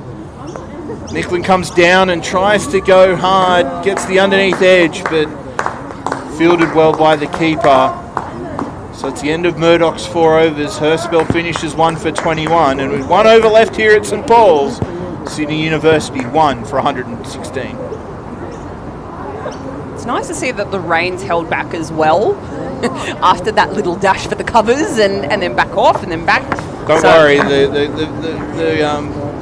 tarp's very close to hand if it comes back. Mate, that tarp is tiny compared to what they've got to cover the pitch with. Well, my technology's worth a little bit more than the pitch. Sure. I don't want to get electrocuted. Oh, I think you're going to be fine, mate. I hope so. As Paulie will come in for over number 20 for Parramatta. Downer on strike, 14 off 18 deliveries. Oh, splash down the ground. But there is a fielder at long on. They'll run for 2. Good running by the University's pair. Nicklin, the non-strikers, was in and out quickly, running to that danger end, Georgia. She is. She's got so much energy, it's ridiculous. And she's incredibly agile as well when you watch, which you'll probably get to see with the fielding, from bowling to diving for a catch. It's very Nathan Lyon-esque, I must admit. Comes in again to Downer. Slashes again hard. Will be wide of that fielder at mid-on, but almost takes a bit of a off-spin on the ground and goes straight into the hands of that long-on fielder. So they only get through for a single. Downer moves to 17, but Frankie Nicklin on strike, and I think she wants to put on a little bit of a show for these final couple of deliveries. I think we'll see a show as well, don't worry. Next one comes in and Nicklin drives, but there is a fielder there inside the circle at mid-off. So they get through for another single. That's the 120 up there. So we know we're in for a good chase no matter what. Definitely a strong total set already.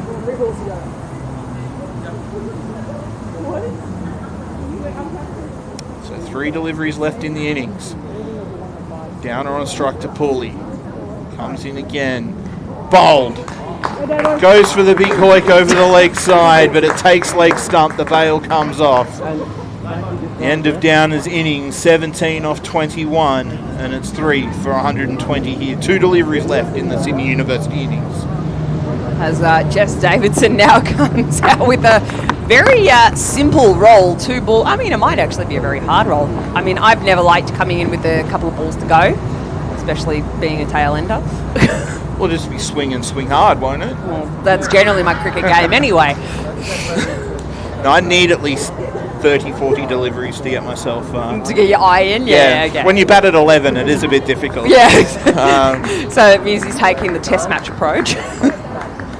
No, my favourite ever innings is when I got to about 8 in England and I batted for 64 deliveries for 8. The fact that you remember... In a one-day game. The fact that you remember that. I made the graphic. I was the second top scorer in the innings. I know, it says... I pissed the opposition off. They had an hour drive home and I kept them there for an extra 45 minutes. Oh. Of course you did. Davidson's first delivery off the outside edge through the offside. They'll look for 2. No. There was a bit of indecision. Probably the best idea to give Nicklin the strike for the final delivery. You probably didn't need to make the graphic as well. Someone else did. I didn't make the graphic. I'll find the photo for it. I'll do it all. Well, thanks Don Brown, the social media man at Effingham. But that's not a good sign when 8 not out was the second top scorer in that innings. It was not a good game. Oh, I can't remember Kiwi, but it wasn't a lot. I'll see if I can find the graphic later. As thank you. Bang goes Nicklin. That's the one she's been waiting for. A couple of bounces and finds the boundary. That's the way to finish off the innings for the students. They'll finish 3 for 125. Nicklin finishes on 10 not out off 10 deliveries. Davidson 1 off that one, but great innings there, those 2.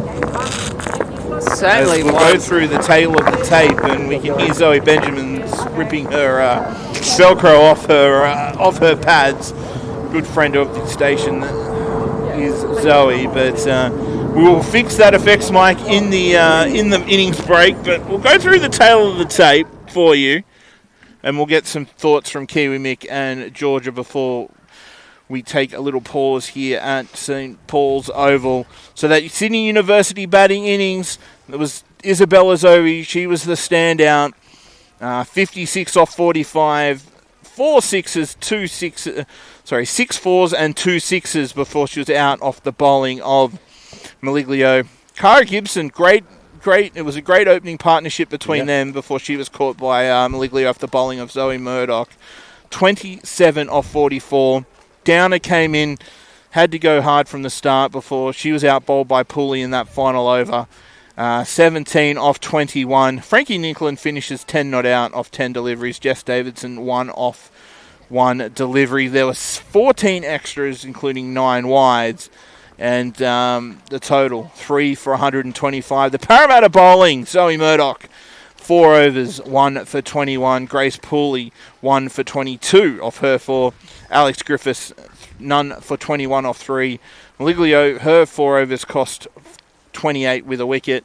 Jade Allen, probably the most economical, 4 overs, none for 23 with her leg spin. And Paige Bradley, just the 1 over for 6. So Kiwi and Georgia, your thoughts on that innings? And I think, though, it's going to be a great chase no matter what, particularly if Parramatta want to go hard, particularly with that little carrot, that little bit of hope that there is a spot on finals day up for grabs if Manly go down to Sydney in that other game. Absolutely, and I mean, they're going to be using that as motivation in the field as well, knowing that could potentially happen, and you know, it's been a long time coming as well. So use any bit of motivation that you can as a cricketer, especially in T20 cricket when it can feel like the most ridiculous game in the world. But no, a fantastic first innings by both batters and the fielders as well. And we are set for a ripper of a next innings. Yeah, I think great batting by Zoe, obviously, just always looked really good. Good range of shots, the square drives, the drives down the ground. Good urgency to try and take every single that she possibly could. And eventually there was no run-outs from that anyway, so it all worked. And, but really good batting. That opening partnership was great to watch. Yeah, it certainly was. We're looking forward to that second innings. Parramatta needing 126 to win. Don't go anywhere. We'll be back with that second innings in no time.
Yes, hello and welcome back to St. Paul's Oval.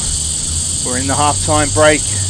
Parramatta needing 126 to win this New South Wales Premier Cricket T20 clash.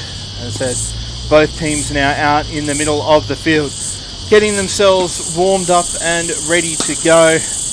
As we're waiting, yes, and you can hear in the effects mic, unfortunately the Cicadas have decided they're going to join us for the second innings as well. They left us alone in that first one, but they just wanted to make themselves known like they did at Asquith in that game before the Christmas break. Just as we wait for the players to finish their warm-ups and umpires make their way back out onto the ground, we'll give you around the grounds of what's been happening in this round 12. First off at Harold Fraser, St George Sutherland finished 5 for 90 in their 20 overs. Campbelltown Camden already back on 1 for 7. At Howell Oval, Gordon all out for 82. Penrith none for 1 in their chase. The game at Asquith Oval was abandoned, obviously due to the weather. Northern Districts taking on Bankstown. And Georgia, you've been looking at this one for us in the break. Out at Drummoyne, the game's been suspended for injury. 2 for 61. Manly Ringo batting against Sydney.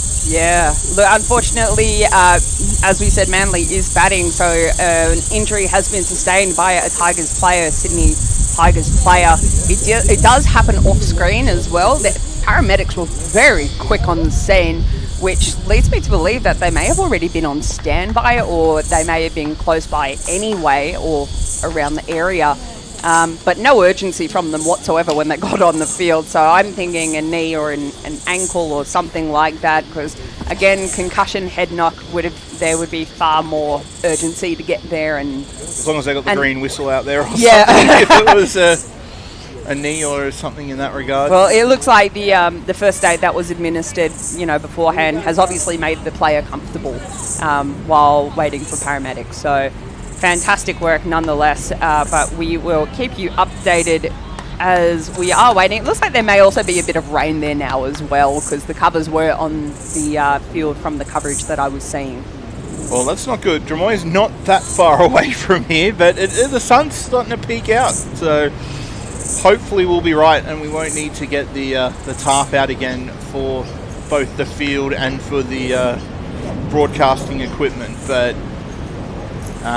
we are looking forward to this one starting very shortly, as umpires are already out in the middle.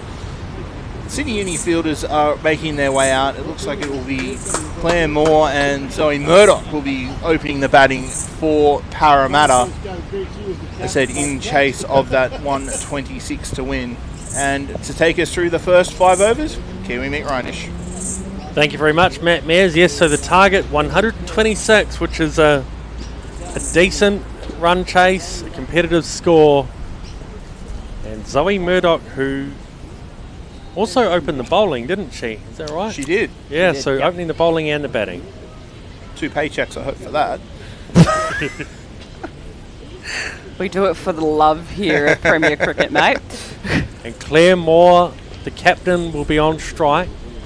Yeah, fresh from New South Wales, duty over at the Wacker during the week. Yeah.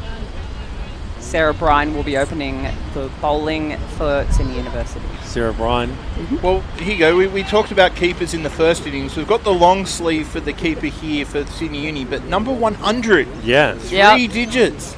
Because that's probably what they got up to in the long sleeve shirts. Mine's Well, we've got a 97. Is that how many it's numbers very they're unusual giving to out? have 3 digits, though, isn't it? 100 on the... Well, Chris Gale always would wear in like the IPL, he'd wear 333. Yeah, but that's because he scored that, and that's what... They still fitted on his jersey. What a player he was. What a character he was. He's been retired for a while, though, surely, yeah? Yeah, a little while. I think so, yeah. Yes, generally you need your clicker for when you go out to umpire. Just a slight delay here as the umpires... Is it like walking out to bat without your bat? without your box? Or Like turning up to commentate without headphones. Yeah, we've all generally. done that, surely. No, never. My preparation is immaculate. Hey, I've forgotten them even. So, and I bring everything else. So I double check my bag 4 times before I leave home to come call a game. that is. 4 times. Imagine if you brought the wrong bag. I have a checklist on the fridge, you know, tick, tick. Oh, And then I like rub it out and start again. Let's get into the action. Enough about me. yeah, please. First ball. It's going to be a wide down the leg side. Sarah Bryan, the opening bowler here.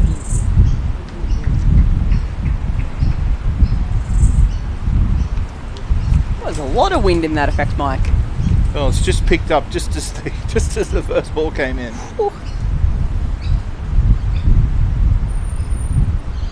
This is a bit short. Swivels around. They're not going to go for the run though. Didn't quite get the timing on that one.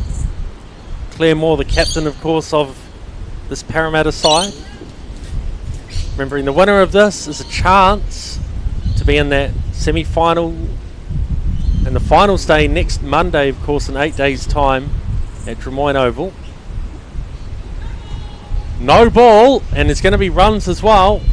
And she just flicks this over that square leg area for 1. So that's 2 runs and a free hit, isn't it? Correct.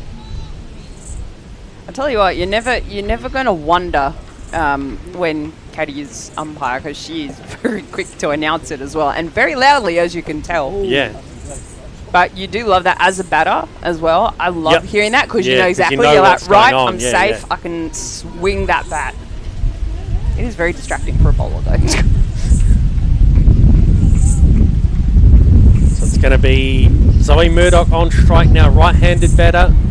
Of course, Sarah Bryan, a left arm bowler. Left arm over the wicket here. Full toss, driven, and it's going to be 4. It's a good start by Parramatta. They're no wicket for 7. They're off to a flyer in this run chase. It's a pretty loose delivery. It probably deserved what it got. Full toss sort of around that, just under waist height. Of course, Sydney University sort of batted steady and slowly in their first few overs, but Parramatta have come out quite fast. A beautiful shot off the pads here. They're looking really good. And another single to that fielder out there at deep mid wicket.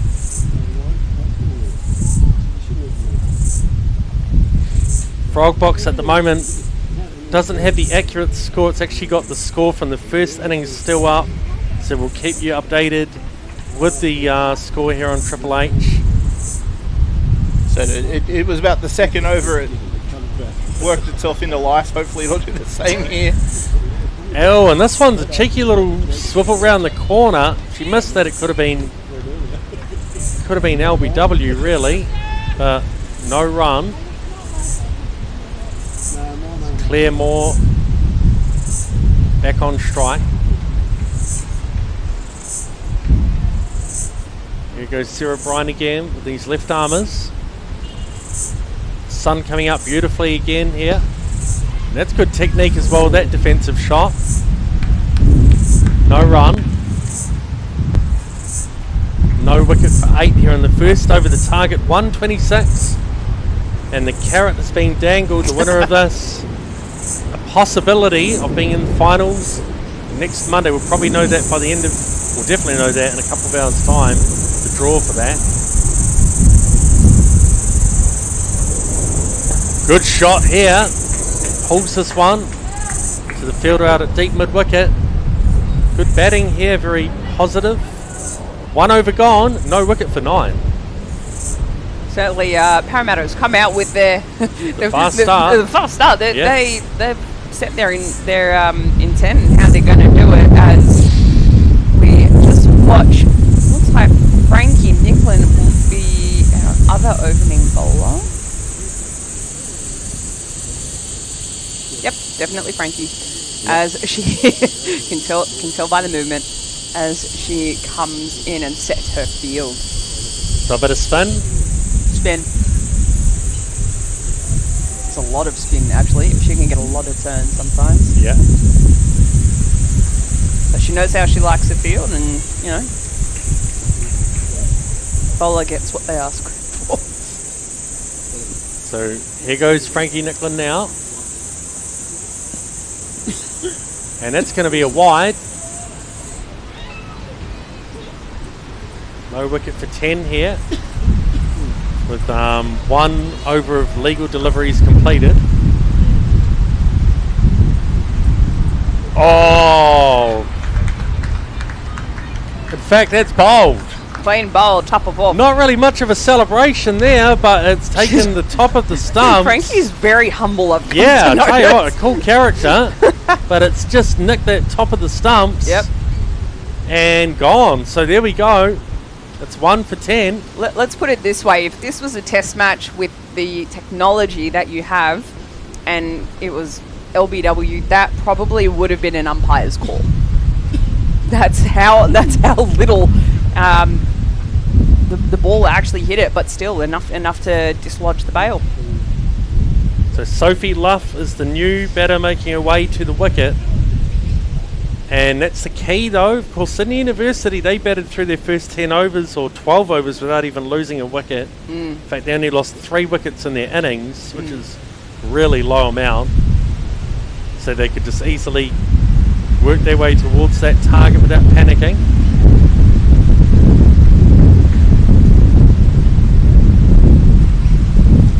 Sounds like tornadoes in my headset. I'm going to have to move the effects mic again. 4 Score times on- the charm, mate. The score on Where's- Frogbox is working now, which is Total good. second over lucky. Yeah. So it just needs a little pick-me-up. Sophie Luff, a right-handed batter, comes to the wicket, and it was Claremore, the captain, being dismissed. Hope you're enjoying the coverage here on Frogbox and Triple H. Well, that'll be a big one at state training. Frankie Nicklin Someone might be was getting a probably few the bounces. most understated celebration I've ever seen if you bowled someone. Tell you what, it was almost like it was just meant to happen for her. She's like, I manifested it. Yeah. Just happened. All good. That's why I didn't know if it was a wicket or not. But anyway. I know. I actually had to go based off the celebration from everybody else. Yeah. But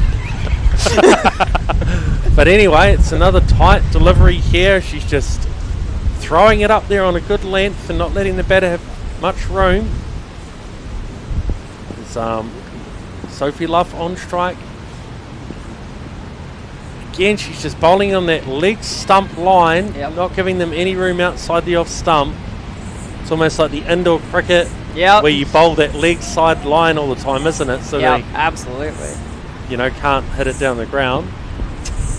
What you gonna unless do with they're it? Good. Dances down the wicket to try and upset the length, but can't. This is a good over. Did you even see the appeal? Huh? Yeah. And this is a great over here, striking back with the ball. This one just a little bit more on the offside, but straight to the fielder for no run. So 2 overs gone. Parramatta 1 for 10. Well, what can I say? I mean, what a start by the students as well. Frankie, as I said, very clean bowler, except for that first ball, but we don't talk about that. Knows her game, knows what to do, knows how to go about it as well. I think possibly, having bowled to Claire at training, possibly does know the weaknesses a little bit too. But again, club cricket is very different to state cricket. It is. So they both play for New South Wales. As far as I'm aware, yes. Oh yeah.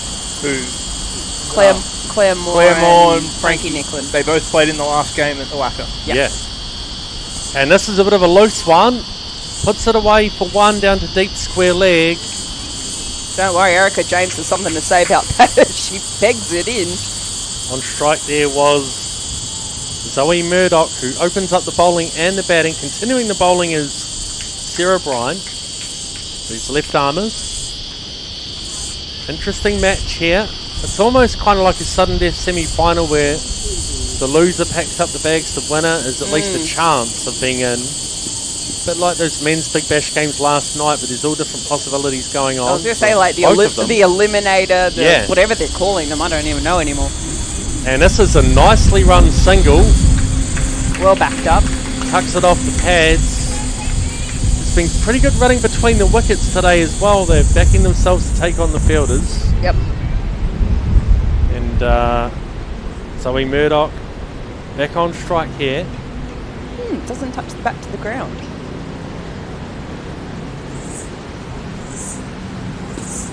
Plays this one a bit later to the offside for no run. Bit of wind around, but nice, bright conditions at the moment. 1 for 12 here in the third over.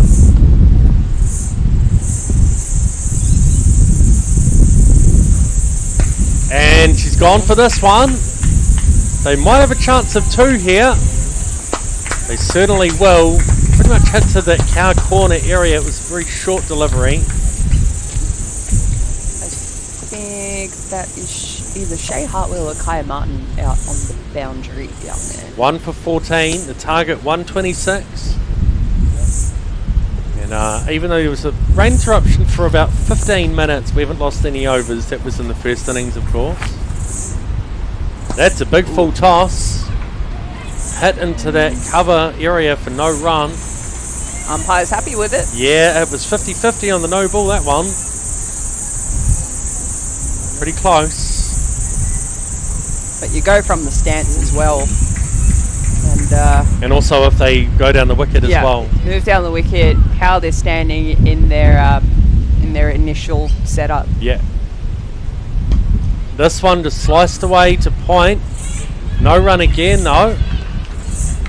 So they're just tightening things up, and after 3 overs, Parramatta 1 for 12. Or 1 for 14 in fact. You forgot a couple of runs there, mate.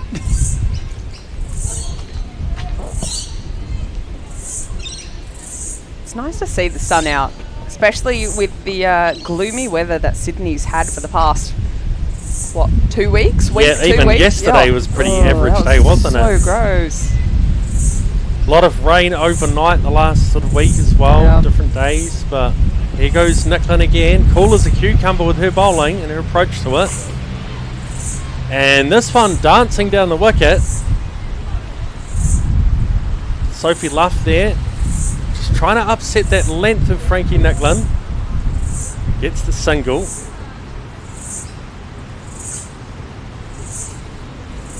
One for 15 here.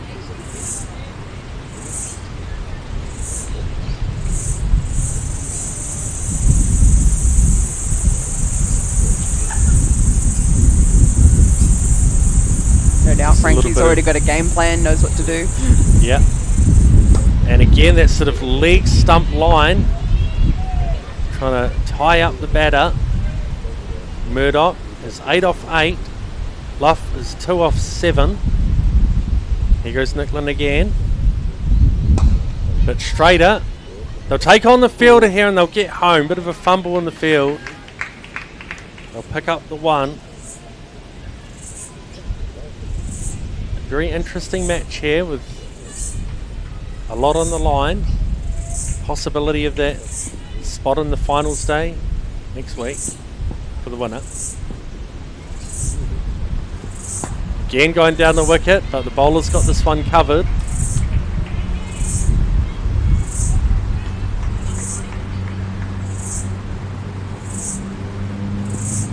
She goes again now with these right arm spinners.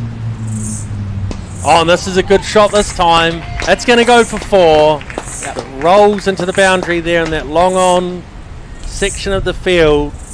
Beautiful use of the feet there by Sophie Luff. 1 for 20. While we wait for everybody to do a little bit of gardening, maybe a bit of around the grounds as we wait. So Sydney and Manly at Drummoyne has restarted again after unfortunately the ambulance has left the field. Yeah. No run on this delivery. As no run from Frankie here at St Paul's. For that, Manly Warringah is 3 for 74 in the 16th over. So I'm not sure if there'll be any overs lost there due to the time stoppage. St George Sutherland 5 for 90 in their innings, and Campbelltown Camden in response are currently 1 for 38 at Harold Fraser Oval and currently trail by 52 runs. Penrith managed to get Gordon all out for 82 out at Howell Oval, and in response are 2 for 14, trailing by 68. And then, of course, as we know, unfortunately, the Northern Districts and Bankstown game at Asquith Oval was match abandoned due to the weather. So 4 overs gone here. 1 for 20. Parramatta with the target. 126. On strike here is going to be Zoe Murdoch, who's 9 off 9. Sophie Luff is 6 off 10.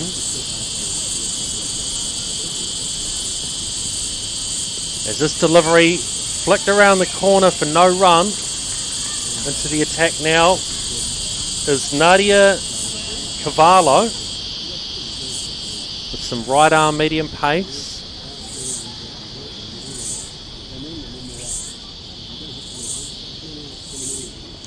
Comes again now Cavallo. Good length delivery, but beautifully clipped off the pads for a single.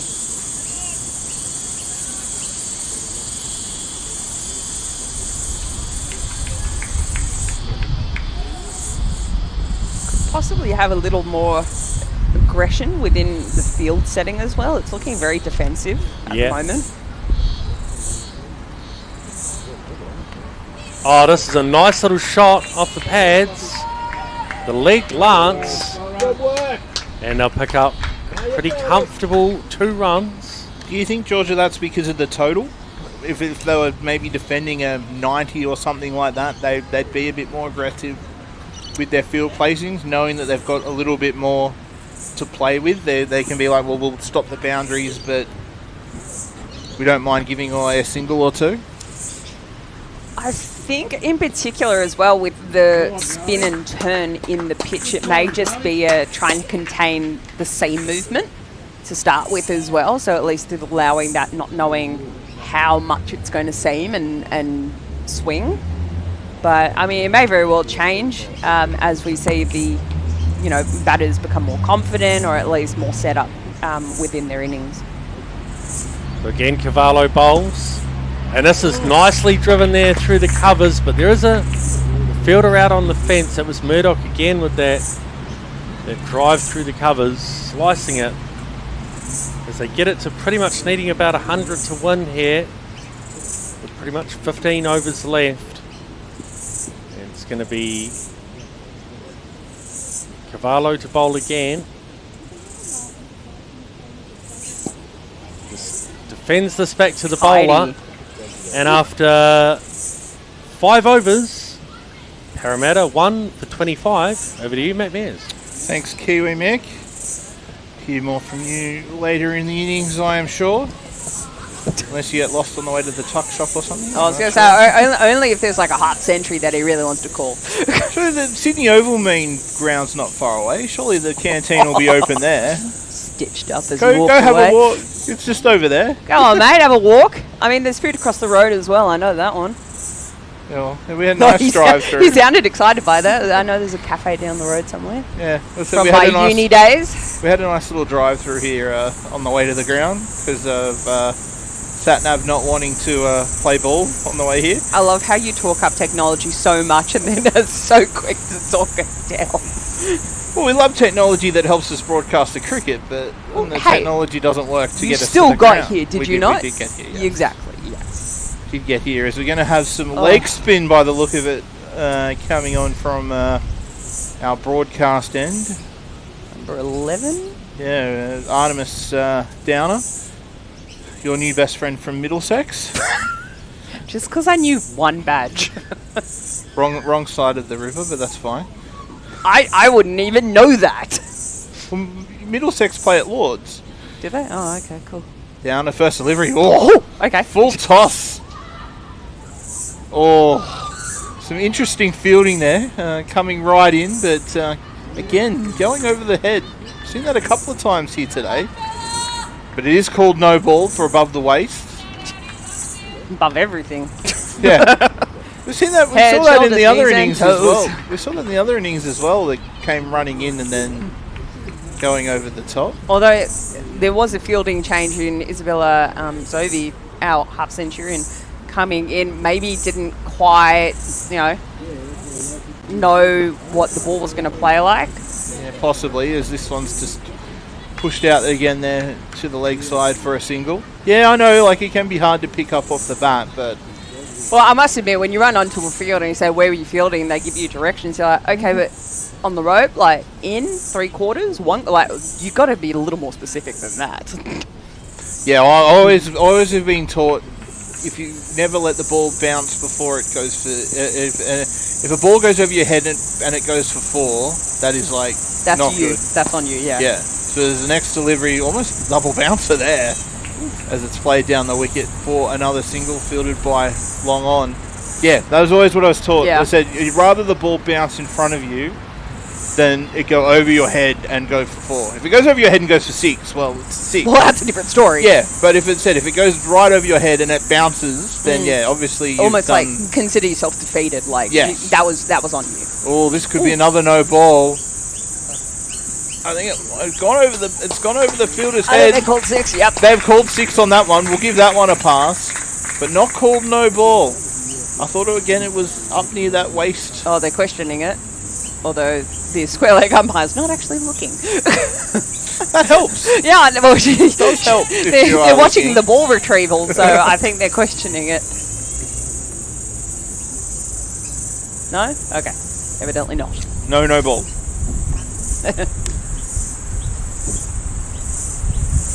Oh, that one again. Righto. Full bunger again.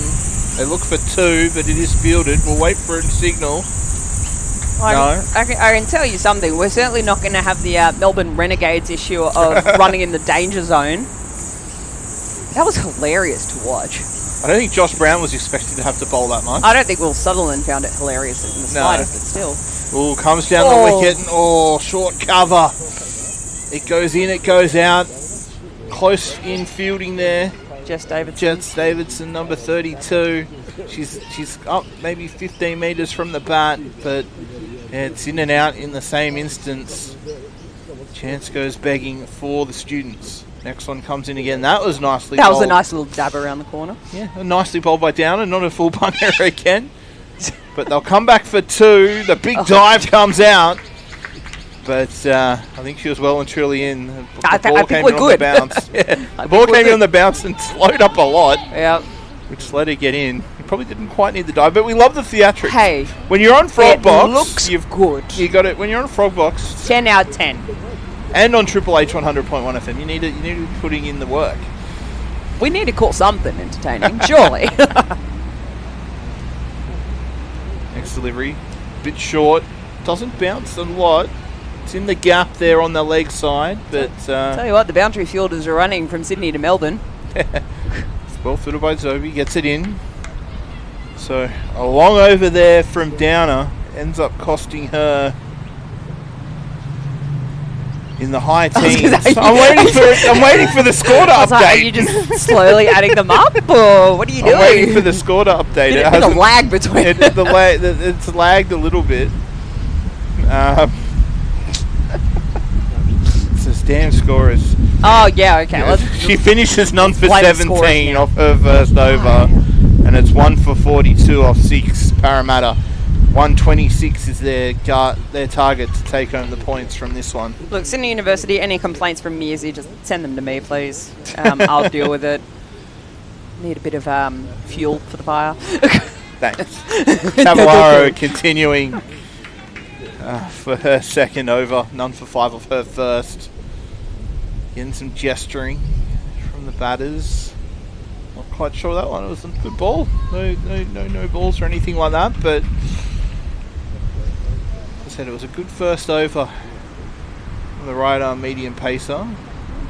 As that one's placed fine, beats the fielder inside the circle at fine. It's a good chase down there. They'll look for 3, but no, they'll get the ball in. I don't have the number of this player. I'll let Georgia call that one if she knows. Sorry. number 97. No comment. New player to the club. Possibly Vichy, possibly? Not sure, I have to double check. We'll double check on that one. We did get the player numbers thanks to both teams, but as I said, can always be a bit tricky when you're going around. When you got to look at the book, look down, look up. Well, no, it's always a bit tricky when you're going around, running around before the game, trying to get it from coaches or players that you know or whatever. Yeah, exactly. You might not get 100%, but we're doing quite well. As it was another A for dot ball. effort. Yeah, it's definitely A for effort. Keep dotting it up here. This one's a bit shorter, played on the leg side.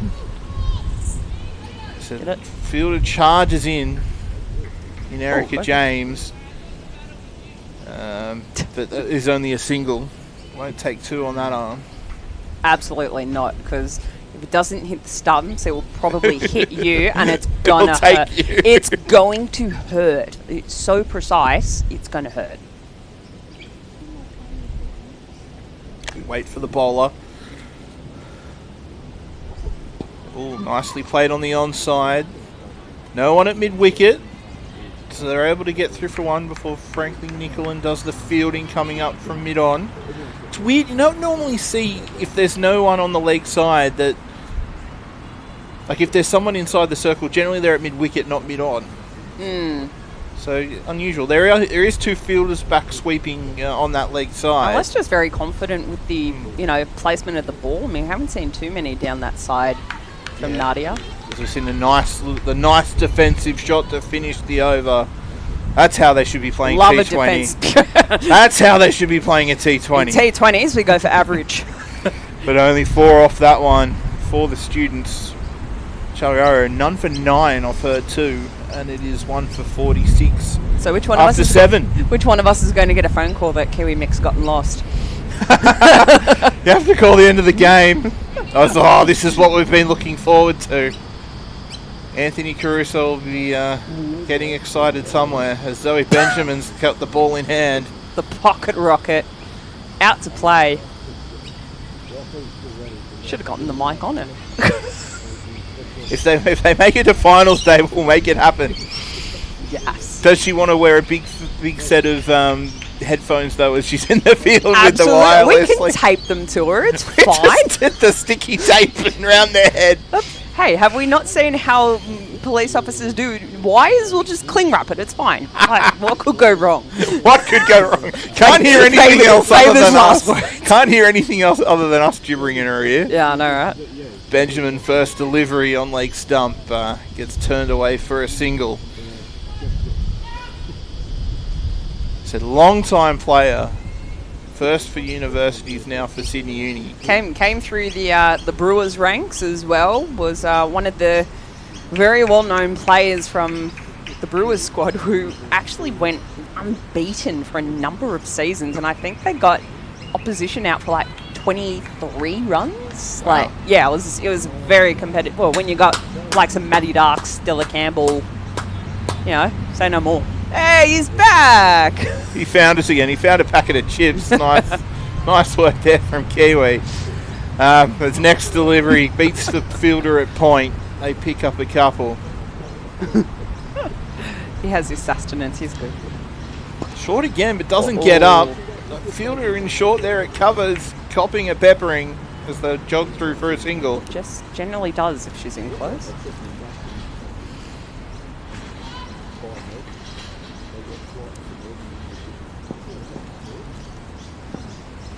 Benjamin in again. It's outside off this time. Beats Davidson at short cover. But the fielder there comes in. Erica James from cover sweeper. The thumbs up from Zoe Benjamin as well. like that play. I'll take that one. Yeah, we like that work. Benjamin comes in again. This one's up in the block hole. Tip and run to the fielder there at mid-off. Oh, on the bounce. You don't like that one as a bowler. Oh, you don't want a shin bruise. Yeah. There's nothing worse. Just It just rubs it in, hey. Well, if they're going to make the ground, just hold it and pass it back to me when I get back to my mark. Oh, expansive drive. I think you might have got a fingertip on it, Davidson, as it slowed up. She looks pretty ticked off that maybe she didn't completely stop it. Oh, cheeky running there. They get back for 3. Oh, okay. Have they got back for 3? I don't know. Benjamin hits the stumps, but... Well, Zoe has something to say about it. Oh, watch this on the replay, thanks to Frogbox. Nicely done. Zoe's on camera for all of it. I'm sure she'll be watching that one back tonight. I'm sure it'll be a screensaver somewhere for her. But that's the end of 8 overs. Up on Instagram, I'm sure. I'm sure there'll be. I'm sure one of the webmasters will get that one up. But Benjamin's over goes for 9, and it's 1 for 55 off 8.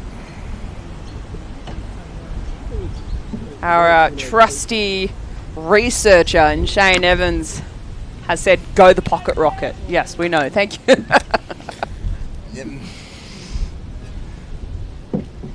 If he can, it's good to see that he's still tuned in, and it's good to see the Frogbox link still working. If he can find any stats on maybe how many games she played for universities combined with Sydney University, be my guest. I know how many it is, roughly.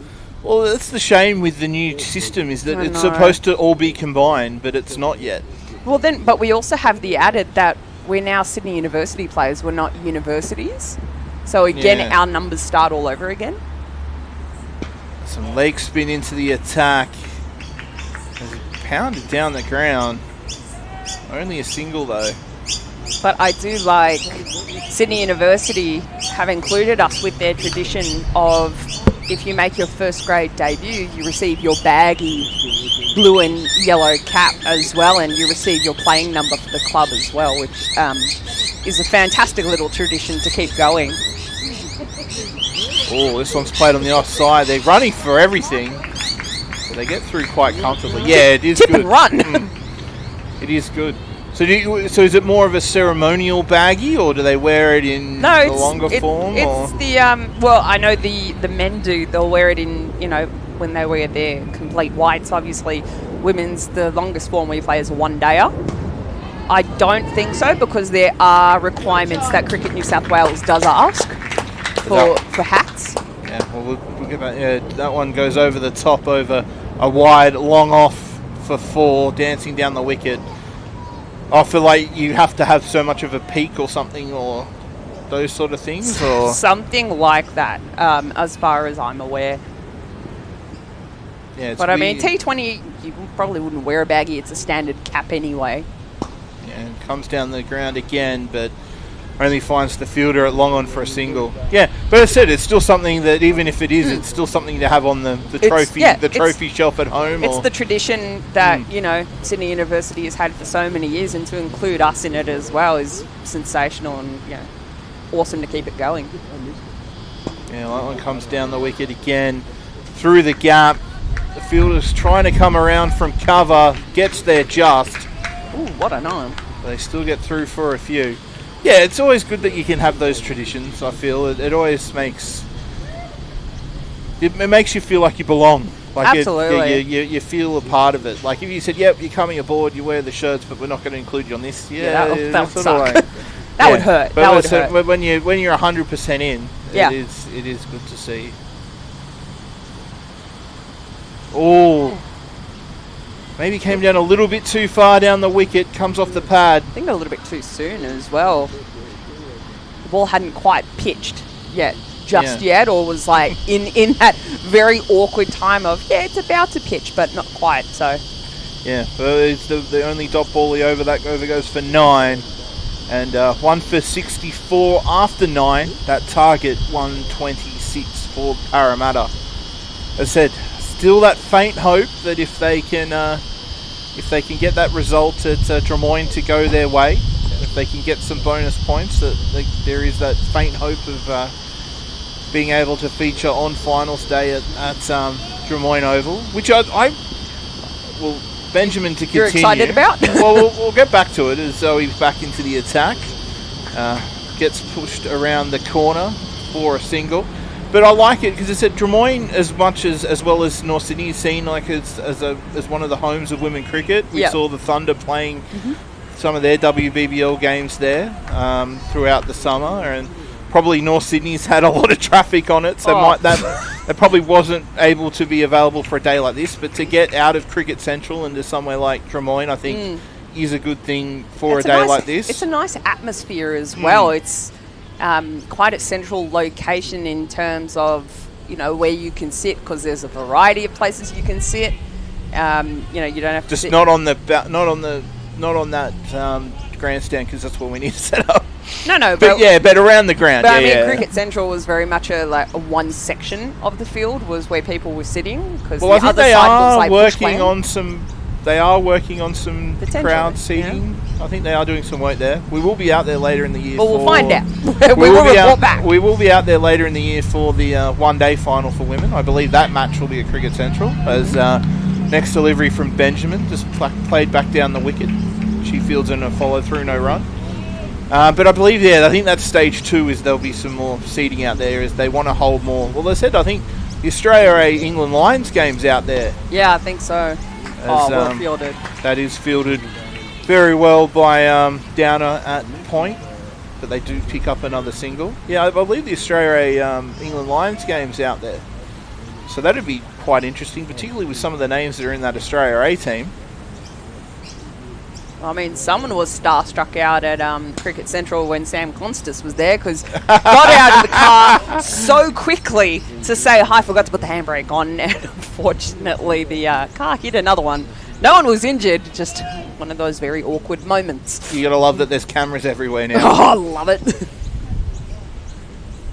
Benjamin in again, coming down the wicket. Parramatta not wanting to die wondering here. They want to get the foot on the accelerator, but no run there. It finds the fielder on the leg side. But 10 overs gone here. We're in for a game, 1 for 68, and to take you through the next 5 overs, Kiwi Mick Reinish. Thank you very much, Matt Mears. Yes, nice little walk through the streets before to get a pack of chippies. I'm back. And simple pleasures. Simple pleasures of life. 1 for 68, the target. 126. Very even match here. But Murdoch 36 off 31. So she's pretty much putting in innings like Isabella Zobi did. And the backbone. Yeah, and Luff 25 of 26. So both of their run rates are good and pretty much spot on for what their run rates need to be with this target. Yep. And this is Hoyt down the ground. That was a huge wind-up as well. That was Zoe Murdoch again, as it's Dia Bankar, who's bowling now. She went for 9 runs off her first over. Sophie Luff's been good ever since she got out there. Turns this one into a full toss, just over the fielder, but there's an extra cover out there on the fence, and they'll pick up a couple. If that was taken by Sarah Bryan, that would have been a screamer. A screamer. Absolute screamer of a catch, yeah. Would have silenced everyone. So there's been a day for batting out here. Some really good innings by both sides. Goes down the ground, beautiful shot. That'll go for 4 like a rocket along the ground. This one hit really hard down to that wide, sort of long on position. That white little Nissan car park there, it wasn't far away from that. Additional fielder, anyone? But it's 1 for 75 now, so they're looking pretty good here to chase this down. But well, if we continue goes down like the ground this, again, but there's a fielder. Frankie has something to say about it. Next to the sight screen, one bounce to her. So Dia Bankar's really trying to throw it up there with the flight, but they're going down the ground and turning them into full tosses or half volleys. So very positive batting. This time goes down the wicket, but just blocks it back to the bowler. Good response. Yep. 1 for 75. 1 for 76, in fact. So Deerbunker, quite expensive here with these figures at the moment. Oh, and that's a beauty. Corker. This one has pitched outside leg and ended up pretty much on the top of off stump, beating the batter, all ends up. That's actually the end of 11 overs. And it's 1 for 76. That's about as much movement as what Shane Warne got through Yeah, the legs range. behind the player. Yep. So they need 50 runs of 54 deliveries. It's come to that point where Kiwi Viz is going to make its first appearance of the year. I was waiting. I was going to ask. 2025. I've been doing it at home, watching the Big Bash leagues all over the world, He's doing my been own Kiwi practicing. Viz. I've been practicing the Super Smash, the South African, Dream what's that one? 11. All of them. There's so much cricket on, but I was watching the New I'm Zealand going to one go, the other day. yeah. Parramatta, 53. Sydney University, 47. Super over 0. But coming into the attack now is Kaya Martin? Kaya, Kaya Martin. Right arm bowler. Tucks this one off the pads, does Sophie Luff. She's on 32 off 30, Murdoch 37 off 34. So these two batters, both in their 30s, have got the perfect run rate going. They've definitely established their innings. Yeah, they look quite comfortable. That's a full toss, it's smashed. And that's going to go all the way for 4. It beats the two fielders on the boundary. This is good batting here by Sophie Luff. That brings the score through to 1 for 80. Tell you what, Kia Martin really throws it up there. Oh, Kaya certainly does. Kaya, sorry. And Yep. you never know as well, because she has a couple of balls that'll just come off that pitch, but actually kick up. You're like, whoa, what am I doing? Yeah. But She's no, just got to get that length right at the moment. she just needs to get the rhythm, consistency, and it'll be humming in no time. That was a bit better, but it's a nice shot off the pads to that fielder out at deep square leg. I think that is Zoe out on square leg. Out on the boundary. Oh, got a bit chilly here all of a sudden.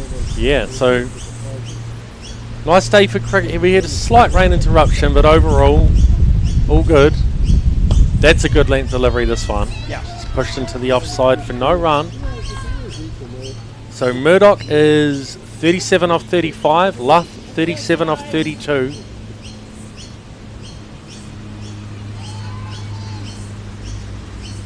As they're working their way towards this target of 126. Nicely played through the cover area for 1.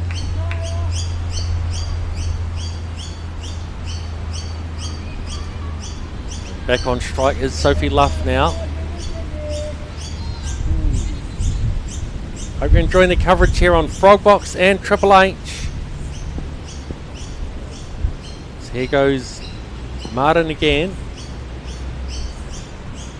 That's a good length delivery there. That was almost like cross-seam. Didn't Yeah. quite. Just couldn't get that drive going. It was sort of that, you know, good Kind of length, like but caught off guard a little bit. yeah. 12 overs gone, 1 for 82. I love as all the Parramatta players are signalling to the batters, take the power play, take the surge. It's almost like they're trying to do like something in the crowd, like I don't know, it's looking a bit like wax on, wax off. yeah. Karate Kid. Yeah, the Parramatta players be dancing out here. What a movie that is. And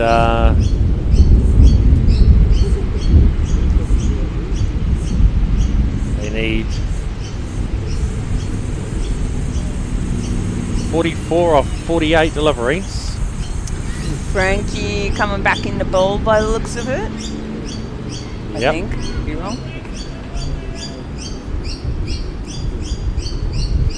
Zoe Murdoch is on strike.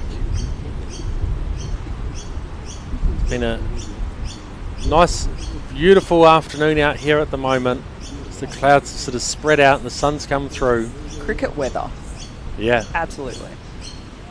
These are good days because it's not blaring hot. I was gonna Sometimes say, those days can be a bit annoying. None of these like 40-degree days. Yeah, it's a bit uncomfortable for 100%. everyone, It's isn't it? horrible. Yeah.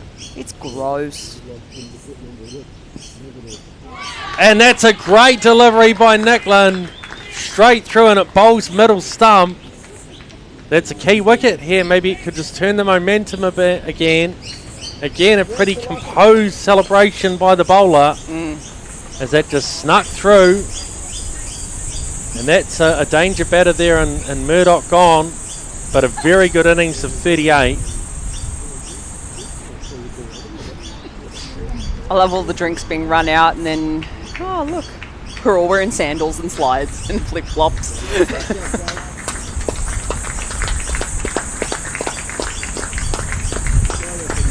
As we know in 2020, sometimes a good 30's pretty much like a 50 in other forms, isn't it? If you know what I mean? Like Absolutely. it's a different sort of aim for your runs. You've only got, how many balls to work with as well. So being ahead of that strike rate, composing your innings as well, and cementing a partnership is just as valuable. And also for a fielding team, a dot ball is as much a win as a wicket. Yeah. Especially in the last few overs. Oh, absolutely. It builds that pressure. It puts the pressure back on the opposition as well, especially if they are getting close to the total too. So again, cricket's a strange game, as we know, and just any little bit can induce stress. Jade Allen is the new batter at the wicket. Murdoch 38 off 37. Very good innings there. Trying to guide them towards this total. So Jade Allen on strike, a right-handed batter. So they just spread the field here, and they've chucked a couple of fielders out on the fence here on the leg side. Goes down the wicket for no run. So Frankie Nicklin has the 2 wickets, both bowled in this innings. And one at either end. She switched ends now. Good delivery, blocked back to the bowler. Are we building up to a grandstand finish here on Triple H? Had many over the years. Oh, I don't know. I don't know if my body can take it anymore. Don't need added stress. Again, dancing down the wicket. Bit of a misfield. Probably really should have stopped that one. Yeah. In fact, has that gone for 4? It's gone for 4. So that's gone for 4. That is a key shot there, and the screw's just starting to tighten in this over, but releases the pressure. Jade Allen with a boundary to get off the mark. The wind just picking up a little bit, as you can hear in our sound effects mic. Swivels this one around the corner. Footwork. For 1. Don't worry, I've been sent the link of what I've got to go buy during the week, so we don't have this problem on grand final day. Someone's going on a shopping spree. If the bank account allows. Where's Shane? Who rattled the petty cash tin of Triple H. Yeah. And it's going to be Sophie Luff on strike. Plays this one late into the onside. The square leg for no run. 13 overs gone. Parramatta 2 for 87. Well, we'll do some round the grounds for you as some games are starting to wrap up. We have our first result out at Harold Fraser Reserve. St George Sutherland setting 5 for 90 off their 20 overs. Campbelltown Camden rocketed in 3 for 94 to finish that one off. Just the second innings only just starting out at Drummoyne. Obviously with that break in play before. Manly 5 for 100. Sydney are none for 5 in their chase. And it's all going well for Penrith out at Howe with Gordon all out for 82. Penrith 4 for 60 in reply. So Campbelltown Camden will definitely finish first then with that one, won't they? Definitely, yep. And they were 1 point ahead from, is it Sydney? I can't remember who was second, but they were like 1 point ahead, so they've certainly cemented it unless, you know, again, the bonus points come into play. Kaya Martin puts this one on a good length, but comfortably driven down the ground by Jade Allen. Shay Hartwell putting in the dive. Probably wasn't warranted. I don't even think that one was caught on the feed. Maybe it was. I was like right in front of it. Yep. No, well, it said sometimes you can get blocked by cut off by the scores. This one just tucked into the onside for a single again. Good rotating of the strike here. But there you go. There's another one that can be used for social media at another point. Yep. I don't do the social media, so again, someone's going to have to go back through and have a look for all of these. Well, I'm sure that once they maybe just Google it into AI and it will work. Oh, Here we go. Far out. The buzzword. Discovers ChatGPT and thinks he knows everything about it. Write my CV for me. No. Oh, no. Seriously, it can though. Might not get it right though. I know. Extremely inaccurate. Was a New Zealand cricketer for 20 years. As well as playing rugby league. Yeah, and Warriors halfback for 50 matches. Fly. So here we go again. Oh, this is driven down the ground. Just short of the fielder, one bounce.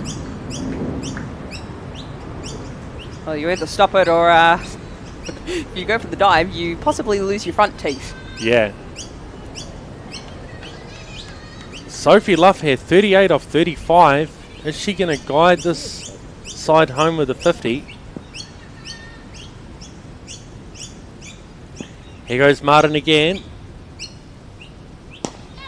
Quite possibly. Down the wicket, nicely driven, over the covers. They'll pick up 2. Ooh, okay. Will they come back for a 3? No, they won't.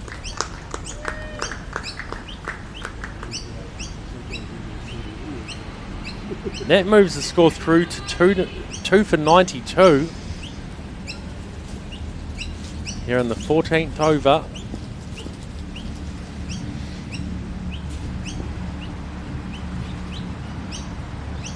Again goes down the wicket, driven straight to that fielder at long on. Sarah Bryan. And that's 14 overs gone, 2 for 93. Oh, it's quite relaxing just sitting up here. It is. I've kind of zoned out a little bit at Way times as well. It's a good way to get into the commentary for the year like this. It's easy, breezy. Different tempo to rugby league, isn't it? Yeah, where you're standing up. I know. Jumping around like no tomorrow. Haven't done that for a while. Well, we will Not have stand league, up. We will have league back on Triple H this year. It has been confirmed. So, yeah. First game we'll definitely have that Sydney Roosters versus North Sydney from Wenty Park. Wenty. That's in March, isn't it? Yes, it's like the first Sunday in March, I believe. That'll be good. Then the next week we'll be at the grand final for this competition. Oh. So bit of both.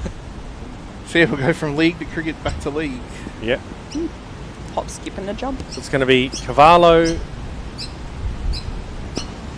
As this is driven again into that cover area for no run. Sophie Luff is 41 off 38 now.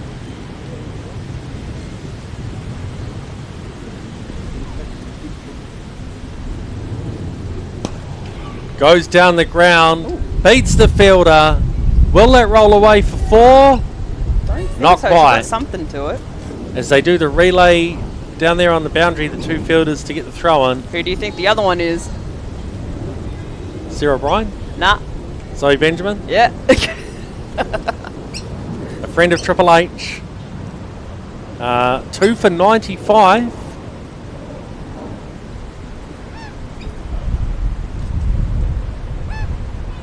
Oh, this is a great shot. Will this roll for 4? Might just be a bit short.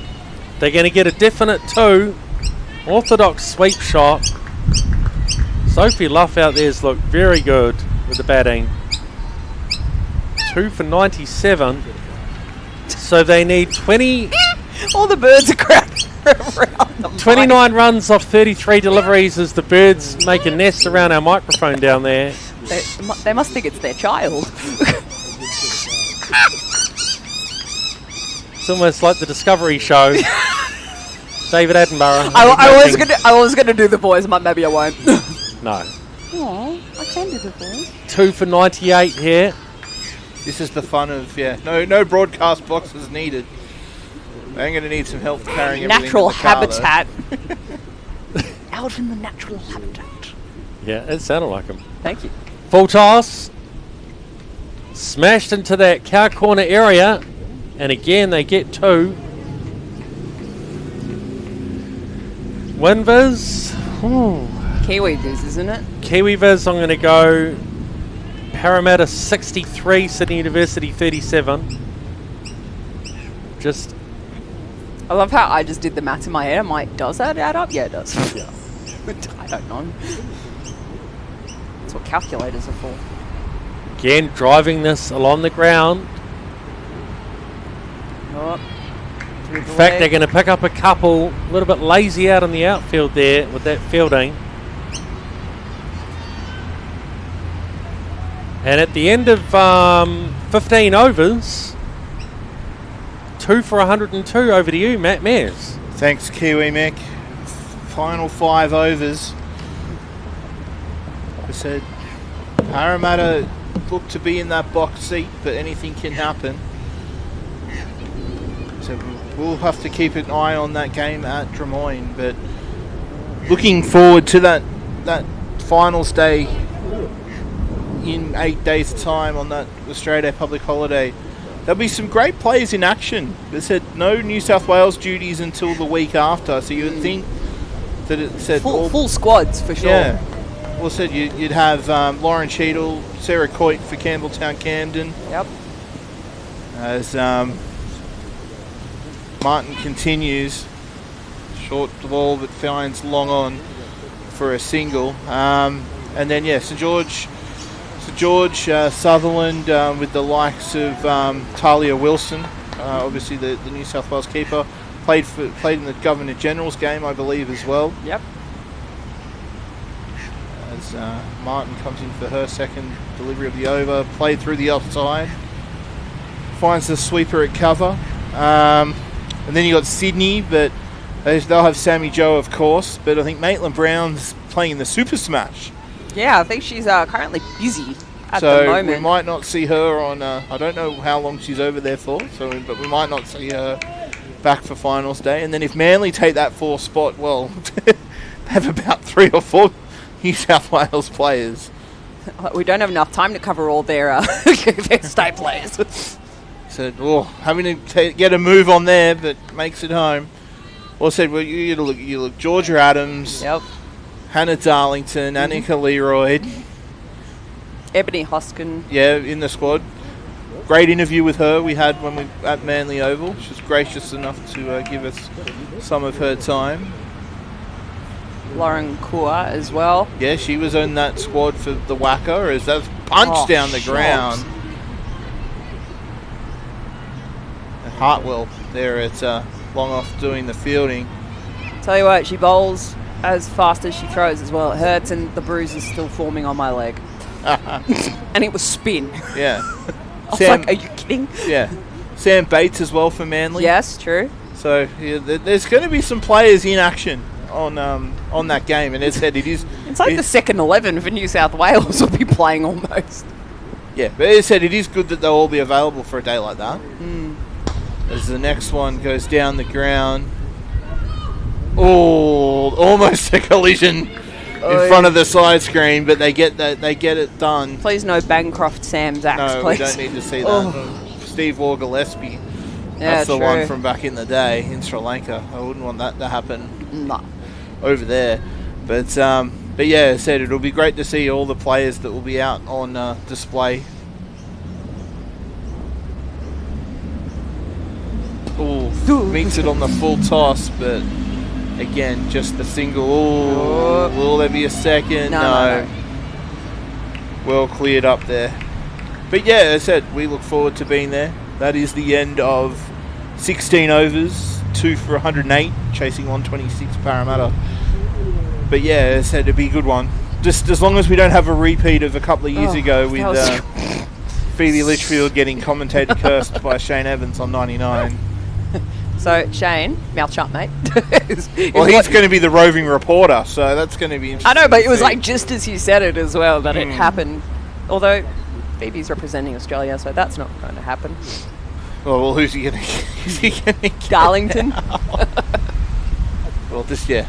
Darlington, Sammy Joe, like, you name bribes. We take bribes for who he's not going to say. Who he picks on. But yeah, so that'll be 3 great games out at Drummoyne. Obviously, those times to be announced as Nicklin comes in for her final over as it's punched down the ground for a single. And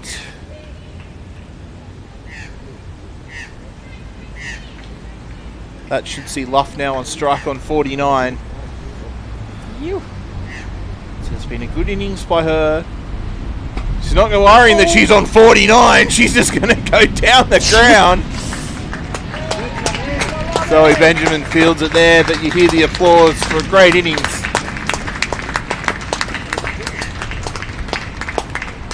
From Sophie Luff, 50 not out off 45 with 4 fours. Part of that.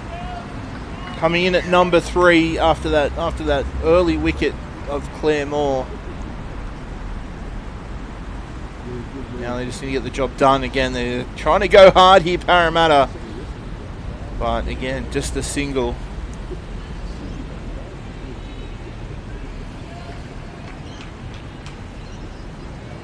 Oh, blue skies.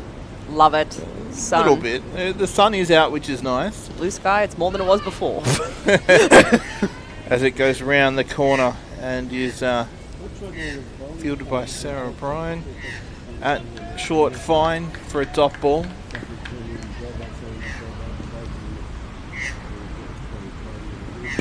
Whack!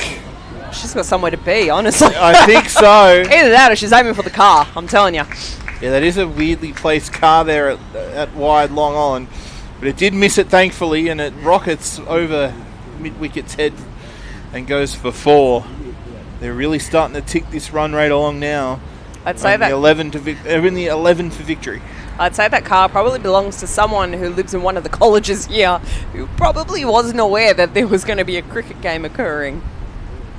Oh, that one hits the pad. Semi-appeal there, but no, that definitely looked like it wasn't going to be out. Nicklin's final over goes for 7. She finishes 2 for 19 off her 4. But I always find that if you park next to an oval like that car is parked, that's your doesn't own matter. fault. Yeah, it's your own you're fault. parking next to an oval. Doesn't matter if there's no game now. Like when you park, there's going to be a game sooner rather than later. You run the risk of it, being hit anyway. So exactly. But as I said, we do hope that you can tune in for those finals on next Monday. We will be coming to you via Frogbox and Triple H on 100.1 FM. But if you want to tune in for anything or keep up to date where we'll be with our calls, we'll still have a few more cricket calls left with the one-day finals, as well as our rugby league calls. Follow Triple H Sport on Facebook and X. We'll keep you up to date as Martin comes in for her final over. First ball going down the ground for another single, and that's 10 to win now for Parramatta. But yeah, we'll keep you up to date with all our games on the socials. As I said, we will try and be on Frogbox for as many cricket games as we can, but we do cover quite a lot of games in the New South Wales Cup. Rugby league as well, which will only be through Triple H, so make sure you like and follow and whatever on there, as next one's high over towards the sweeper at mid-wicket, but dropped short. They got through for another single. But yeah, we'll be promoting all our upcoming calls there. Rugby league, cricket, maybe some other sports as well that we've got in our back pocket. We'll hopefully curling, anyone? We'll be able to hopefully make some announcements there too. But it is the home of community radio sport in Sydney, as that one's absolutely smashed through the offside. The fielder down there in Downer had no chance to come through, as it's one bounce over the rope for 4. They're really trying to get this one done now, aren't they, Georgia? Yeah, the money on the parking tickets must be running out at this point. So mine's only got 10 minutes to go, so if we can get this one going. Obviously, we don't want the fine, courtesy of City of Sydney, so trying to get the job done so we can get going. As the next one beats short cover for another single. Yeah, how quickly can we unpack? Maybe someone's just got to go and stand next to the car and As much as I love living in Sydney, I don't really want to contribute to the Sydney fireworks at the end of this year. So,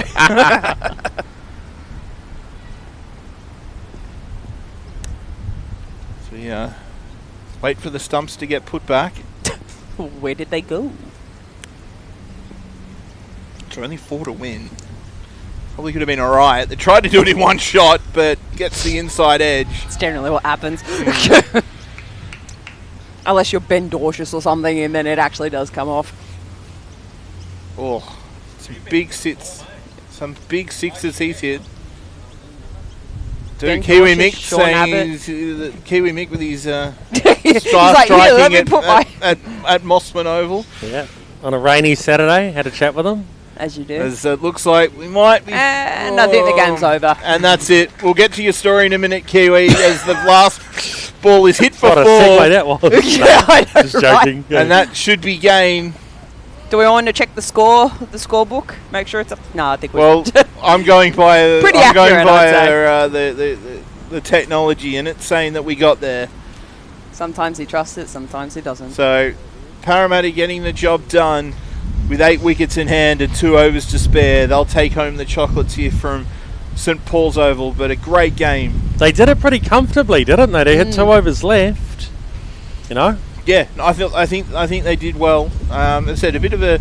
I was expecting a few more applauses there, but yeah, probably taking everybody maybe just out of focus. But as I said, a great game between these two sides here this afternoon. But we'll see if they get any bonus points. We'll find if there's any from that Manly game. But I'm sure that Sean Mantle and the team will have those dates out on the Play Cricket app sooner rather than later. But we'll go through the tail of the tape here before we sign off. The Parramatta side, Claire Moore coming back in from New South Wales duty, bowled by Frankie Nicklin, 2 off 6. Zoe Murdoch, bowled by Frankie Nicklin as well. They were the 2 wickets to fall. 38 off 37, 1 4 and 1 beautiful 6. Sophie Luff finishes 59 not out off 51 with 6 fours. It was a great innings to steer her team home. And Jade Allen, 22 not out off 17 with 2 fours. There was 5 extras, 2 for 126 off 18 was the finishing up there for Parramatta. The bowling figures for Sydney Uni, Sarah Bryan, none for 13 off her 2. Frankie Nicklin, pick of the bowlers, 2 for 19 off her 4. Cavallaro, 3 overs, none for 18. Downer, a mixed over for the Middlesex representative, none for 17 with her leg spin. Zoe Benjamin, 2 overs, none for 13. Debnakar, 17 off her 2 overs, and Martin bowling that final over there finishes none for 29 off her 4. So a good game. I think high scoring game for some of those other ones that we've seen from around the traps, but good batting by both teams today. Got to remember, Sydney University lost 3 wickets, Parramatta lost 2 wickets, 5 wickets lost in a T20 these games. That could almost be a record low if you look through the scorebooks, you know what I mean? Like 5 wickets in a match of 2020 to be lost in the total match. That's a low amount. It is. It certainly is. In any level, really. Yeah, true. Normally it's like, they lost 7 and they got all out or something. Yeah. Yeah. So, as I said, good game by these two teams. Just quickly going around the grounds before we sign off. We said that Campbelltown Camden beat St George Sutherland earlier by 7 wickets. The game out at Howes also completed. Penrith getting the job done, 4 for 83, replying to Gordon's 82. And I said, if you're wanting to switch off this one, I'd switch over to that one at Drummoyne Oval. Sydney Tigers, 2 for 17, chasing Manly Warringah's 5 for 100. Hannah Darlington, 2 overs, 1 for 2. Sam Bates, 2 overs, 1 for 5. So, as I said, a big chase there for the Sydney Tigers. As I said, Manly needing to lose to give Parramatta any chance of playing next Monday. I was going to say, where are you going with that? That's where I'm going with that. I'm trying to get, there's some drama into these games. If Manly lose that game, there's a chance Parramatta could get through. Well, it depends on bonus points and all that sort of stuff. I don't think there would be because it wasn't completed within, I think it's like 15 overs or something. It'll be something like that, but I would say we will be seeing Campbelltown, Camden, St George Sutherland, Manly and Sydney there on Monday. Yeah. We will be there via Frogbox and via Triple H 100.1 FM next Monday. We have the station for the whole day, so we'll no going to streams or Tell you anything what, like it's better that. than going to work on a Monday. It certainly is. I don't go to work True, until the though. 31st, so I don't know what you're Well, complaining okay. about. Yeah, well, that's where our tax dollars are going. But Righto. Georgia, pleasure. We'll see you next Monday. Same for you, Kiwi. Yeah, I'll tell the Ben Dorser story another time, but No, go for it. We've got enough time. We've got enough time. Well, Go. I met him. I think Sutherland were about to play Mossman. It was the end of last year, about 2 weeks before the Big Bash started. They were just hovering around. It was a rained-off game. Just said, "Oh, hey, must be pretty boring just watching the rain and all that." We had a bit of a chat. Not too much, and both of us just got a bit of food from the tuck shop, The tuck shop. and the rest is history. Oh, but there it yeah, is I didn't again. want to Mate, get in so his I'm going to way. say that. But ever since I've talked to him, his Big Bash form has been great. I don't know what I said. Well, I think it's just knowing that he had your support. But I played it cool, like I didn't know who it was. When you Oh, talk here to we go. someone. Unlike every But I wasn't single... like, "Oh, you play for the Sixers, eh?" I played it like, I run around this oval all the time. I played it like I was just from a distance. Unlike every single male that I saw at the Sydney Sixers game who went, Steve Smith looked at me! Yeah. They sound like the Indian fans, but okay. Anyway, But yeah, big game tomorrow. didn't quite get his autograph, but it's all good. You'll be I'm fine. sure you'll run into live, each mate. other You'll again. live. I'm sure you'll run into each other again. But yeah, big game tomorrow at the SCG. Yeah. Australia taking on England in the women's Ashes. Australia 3-0 up. It is great to see. But yeah, time for us to sign off here at St Paul's Oval. I had to think about it, but I remembered. Thought about oval name. But yeah, Parramatta getting the job done by 8 wickets with 2 overs to spare. Make sure you tune in next Monday for T20 finals time. For the team, I'm Matt Mears. Thanks for tuning in. We'll catch you down the road.